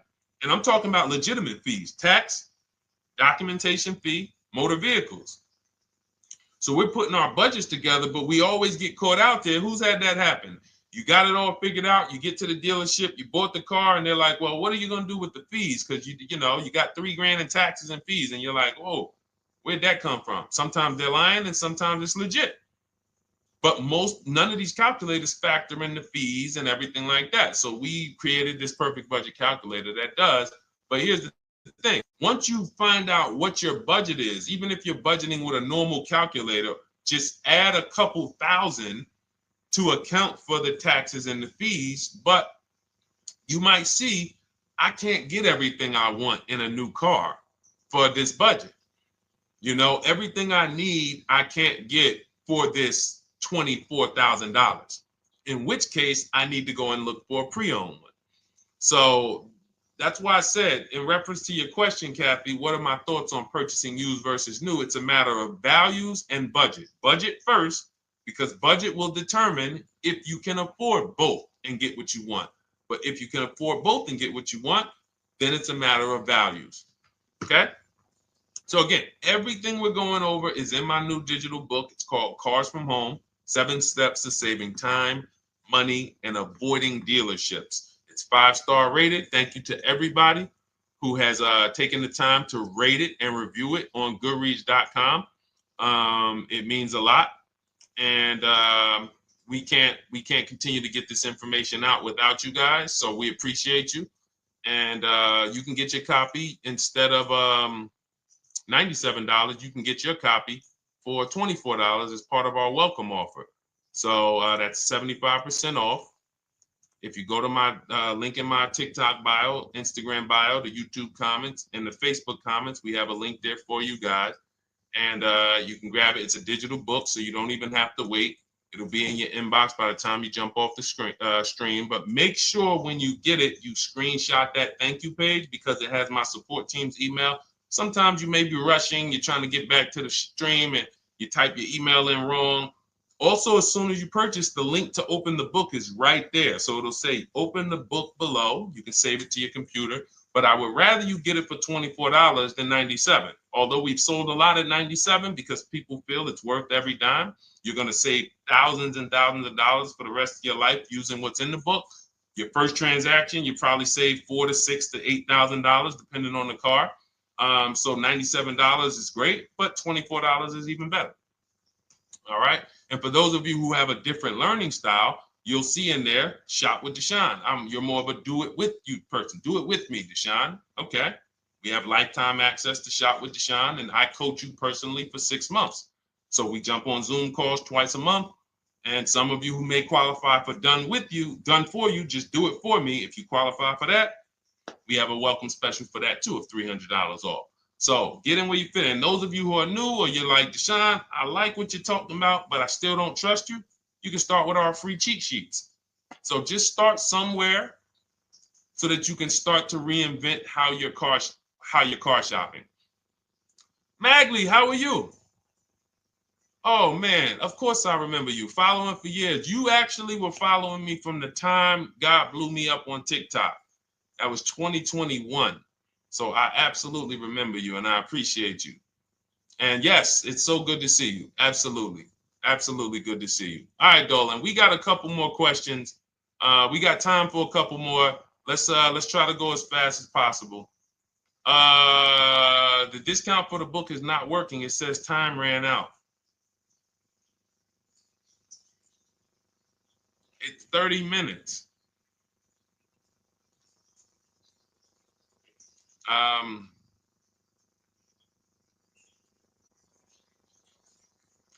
don't know. I don't know. Y'all help me out. I don't know what to do with that. I'm sorry. If the welcome offer for $24 was not really 30 minutes, then that means I'm just lying to you. You know what I mean? I'm just like, oh yeah, it's 30 minutes, but come back in 2 hours and it'll still be, you know what I mean? It's, start with the cheat sheets. You know what I'm saying? Like start with the cheat sheets. Get yourself your free cheat sheets, and start there. And when you feel better about working with us in some capacity, you go to the next step. Start with the free cheat sheets. All right, let's go, Dolan. So I'm a new driver. Should I be looking to be an 8-year person or a lease person? Well, I'll tell you this. I got 3 young adults. 2 my daughter, my daughter who's 18, my niece who's 20, and then a young man that I, basically like a son to me who's in the Navy and he's 21. Well, he'll be 21 this year. So he's 20. Now, they all called me in the last 3 months because my daughter's getting her license. My daughter didn't call me. She's getting her license in the next, in June. And we've all talked about this. How should I get this car? Now, my situation when I was 22, I'd already bought a $500 Mitsubishi Eclipse. Transmission went out on me probably after 6 months. And then I bought a buy here, pay here car. This is before I got into the car business. I got into the car business, I was 22, working for Pontiac GMC Buick. So I get this buy here, pay here car. It was a quality Chevrolet Cavalier. I didn't know anything about cars, so I went to a local spot. They said, hey, put down this, just pay us $50 a week. So I did that. But 22, I had my daughter, and my boss says to me, hey, why don't you lease something? And I was already selling cars, but I just didn't think, could I even, qualify for a lease? I don't even know what I was selling them, but I'm just literally doing what most salesmen do. All right, he wants to lease. All right, what's the payment? Yeah, tell him it's this. All right, perfect. They said it's that. Oh, that's a little too high. All right, they said it's a little too high. All right, so that's what I was doing. I didn't really understand anything. That's most car salesmen. So I end up getting a Pontiac G6. I'm 22. I paid $256 a month. Now, it would have been less, but I didn't get a tier 1 approval because I didn't have, I think my credit was like mid sixes at that point. And you know, you really want to be over 670 to get most of the tier 1 approvals. But it would only raise my payment maybe 25 bucks. Wasn't a lot. Now I'm 22. I'm driving a brand new 2007. It's still 2006. 2007. I'm pulling up, brand new car, full warranty, $256 a month. At the same time, I have a friend, got a vehicle, Toyota, financed it, went in. She had, you know, we had our, she had a young child, a little older than us, maybe 1 or 2 years older than us. And then she goes and she purchases a car. $500 a month. She didn't get ripped. That's what a $20,000, $22,000 car costs. She got a Corolla. $500 a month. We're 22. Plus insurance. This is enough to break a young person, young family. I'm paying $256. She's paying $500. That right there. When I tell people that story, it's amazing to me how many people will say, Deshone, when I got my first car, my parents took me out. We financed this car. We financed this. I was paying $400, $500, $600 a month. Whether the parents were paying some of it, or they were paying some of it, or they were paying all of it. Thank you, Kathy. Appreciate you sharing. So this is what all of them, all three, well, 2 of them. I don't know about the young man. Because his parents.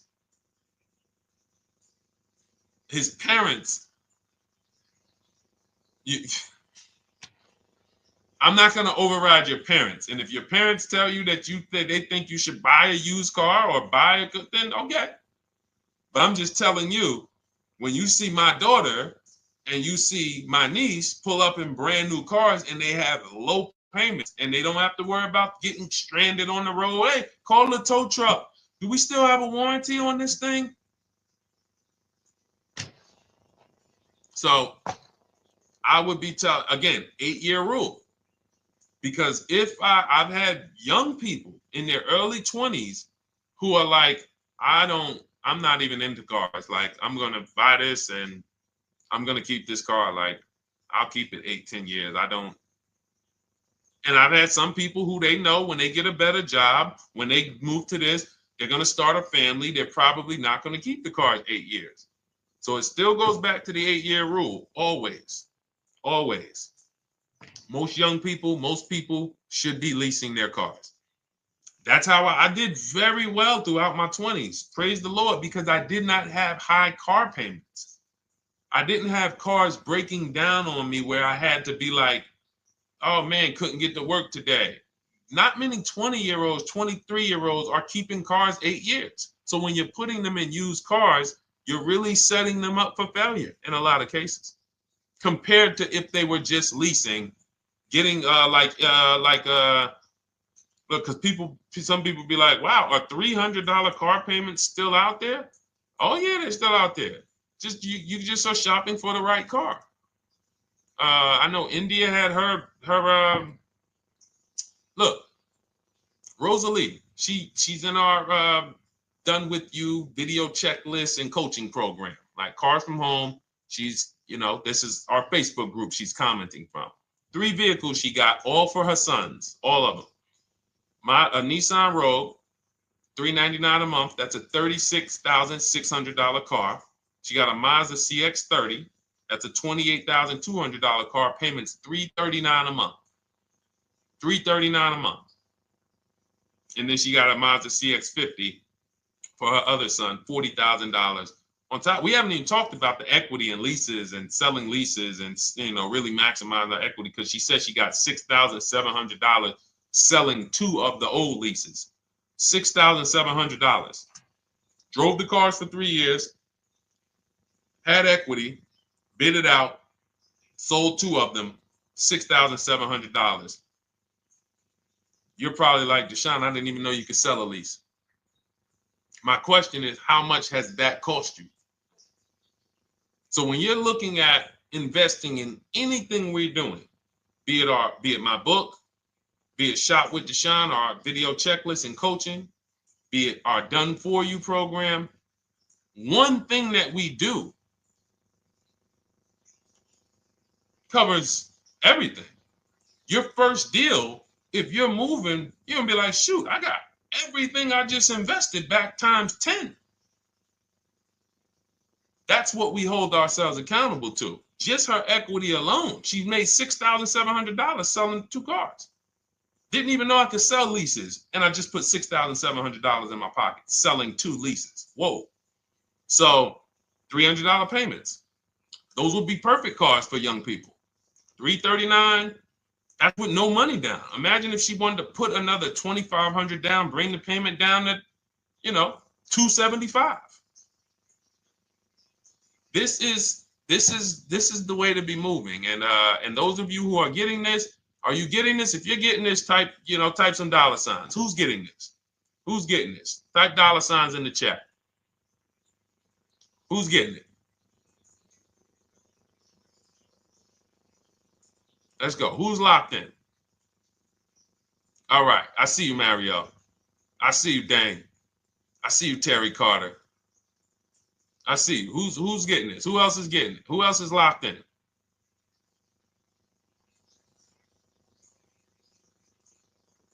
A lot of y'all on here.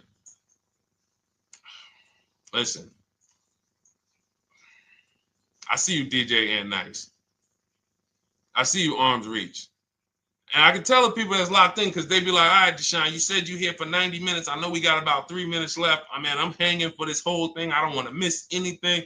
Shout out to the people that are locked in. All right. Go ahead, Dolan.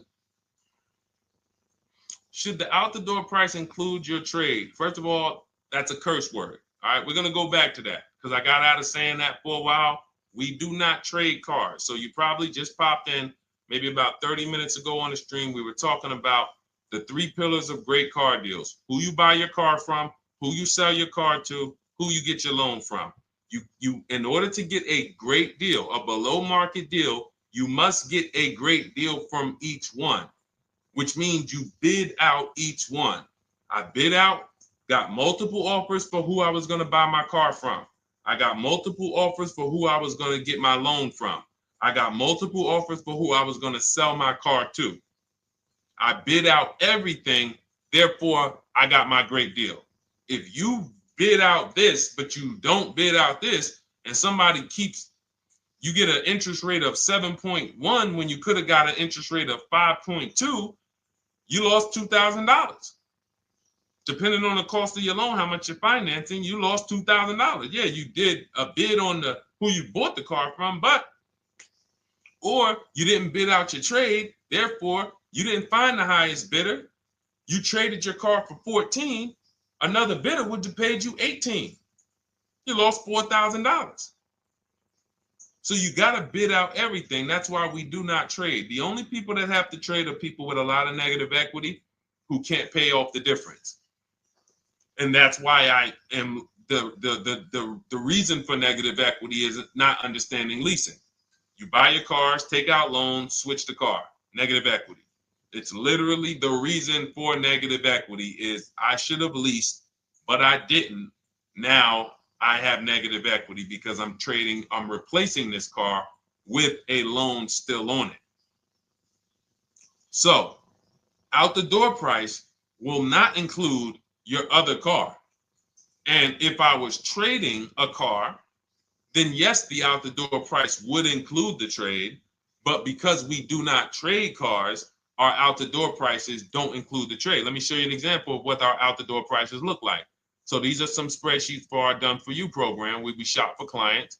You can see here, this is we shop for a Subaru for this particular client. In this case, look, and you can see the MSRPs for this car is an inexpensive car, $27,000, $26,000. Look at the out the door prices, 29, 30, 30, 29, 29. These are all out the door prices with the taxes and fees. So you can see these dealers are giving either no discount or a little discount. 27 out the door price is 30,000. But look at the winner. Look at the winner. This particular dealer won the bid at this particular time They're not going to win the bid all the time. In this particular case, they needed the unit. $27,900 is the MSRP. Out the door price is $27,463. The out the door price is lower than the MSRP. How? Because they took off almost $4,000 in discounts. Almost $4,000 in discount. So every time you shop for your used cars or new cars, this is how you should be shopping. If you're not leasing, this is how you should be shopping. I'm getting multiple offers, out the door prices, comparing who gave me the best offer. Who gave me the best offer? Oh, look, Daniel Thompson said, D, I'm bidding out to sell my car and got a $4,000 swing from the lowest to the highest bid. This is the people who you listen. If I can bring them on and have them talk, they would be talking to y'all about how different this is. I didn't bring you here on a Tuesday afternoon, or you're not watching this. If you're watching the replay later on Tuesday, or maybe, Wednesday morning, we go live at 12 noon, Monday through Thursday. So we replay the show just for everyone who missed it. You can send all your friends, family, go to Deshone the Auto Advisor's pages, watch the replay from today's show. But they know this is, I didn't bring you here to talk to you about hundreds of dollars. We are talking thousands of dollars at all times. There is never anything that we talk about that is hundreds. Let someone else talk to you about how you can save a couple hundred more per month. We might be talking about hundreds per month. That might be the only time we're talking about hundreds, $200 per month. But other than that, which equals thousands. We're not here to figure out how we're going to save $50 this month. No, this is big, huge money. So thank you, Daniel. Thank you for tapping in with that information. So, all right, listen, guys. Everything we teach is in a step-by-step format, because when it's not step-by-step, you'll get overwhelmed. When it's step-by-step, you can challenge yourself to stay right on this step, check it off, move to the next step. Check it off, move to the next step. Step 7 in our Cars from Home process is delivery. Step 6 is paperwork. Step 1 is the most important question, which is the 8-year rule. It's literally called the most important question. 8-year rule. How many years are you keeping the next car? Step 2 is the equity assessment. That's why you heard Wendell in his book testimonial. He said, I just completed the equity assessment and we got 30% more than the book value. Bidding it out. He said, I'm about to move to the next step. So everything we teach is step. Step 3 is deal structure, where we budget and we see, all right, how much car can we afford? What does a good deal look like? Step 4, we go shopping, which is choosing what we want. Shopping, looking, doing. We're not buying it. We're shopping the market. We're test driving. We are literally choosing what we want. Shopping, enjoying shopping. Step 5 is multiple offers. That's when we're in talking to dealers online, getting offers, getting bids. Step 6 is paperwork and protection to make sure that the offer we got is legit. We tied it up. Paperwork is right. We go over extended warranties, tire and wheel, maintenance plans. Do we need them? Key protection. Do we need any of this stuff? And step 7 is delivery. It is a step-by-step path. That is how people win. They're not coming into some college to learn how to be a car salesman or to learn everything I know. No, it's a path. So if you want the blueprint in book form, that's my digital book, Cars from Home, 7 Steps of Saving Time, Money, and Avoiding Dealerships. Normally $97, part of our 30-minute welcome offer. You can get yours for $24 in my TikTok bio, Instagram bio, the YouTube comments, and the Facebook comments. Click those links and then click the special $24 welcome offer. It's good for 30 minutes. And you'll save 75%. If for those of you who are like, Deshone, what about that video checklist? That is our Shop Done With You program. Cars from Home, done with you. You get lifetime access to everything we teach, all our below market videos, and it's short videos. I want you guys getting cars in 90 minutes. 90 minutes. Not shopping. The shopping might take you longer. Deciding what you want, you might be doing that for 2 months. But once you decide what you want, I want you to be able to get below market deals in 90 minutes. That's how I do it. We're not hours and hours to get these car deals. Some of these deals we make in literally 45 minutes over a 3-day period. So that is how we do it. And you'll have access to our coaching program. We do Zoom calls twice a month, first and third Wednesday. And you have a Facebook group with 1,600 people in it that have come before you in the last 3 years. And then for those of you who qualify for shop with done for me, just do it for me, Deshone. New cars, new cars and leases only. Credit score has to be over 670 FICO. Book a call with our team. Let's see if we can help you. All of those have welcome specials. The book is 75% off welcome special. Shop with Deshone is $200 off welcome special for 48 hours. And done for you is $300 off for 72 hours. All welcome specials for people to say, all right, I'm taking action. I'm going to take advantage of a lower investment for taking action immediately. And for those of you who you're still new here, you're like, Deshone, I like the information, but I need to get, can I get some free advice first? Let me test out some free advice. You can, of course, go download our cheat sheets, and that's there as well. All of that is in the Cars from Home Toolkit. So always a pleasure. We will be back tomorrow, 12 noon. Please mark your calendars, tell your friends, bring a friend, and we'll continue to, we'll continue to do what we do and try to make sure you guys have everything you need to win every car you get. I want you sending pictures with the numbers. You know you've done it right when every car you get, you have pictures with the numbers. You know people who purchase cars all the time, all post their pictures. Hey, had to upgrade. Oh, just got this. Hey, had to treat myself. Oh, watch it now. But you never see the numbers because they really are not confident in the numbers. They don't want to talk about the numbers. Everybody who shops with us, whether you're getting our book, whether you're using our stuff, and sometimes people who they piece together my social media videos and they'll get it done. But they are sending the numbers. Look at what I paid for this car. Not only did I get a great car, but look at the deal I got on the car. That's when you know, all right, you understand this thing. All right, have a great day, y'all. See you tomorrow. And if you couldn't make the whole broadcast, feel free to watch the replay. We'll be replaying it throughout the day until tomorrow's show. All right, have a great day, y'all. Thank you. God bless you.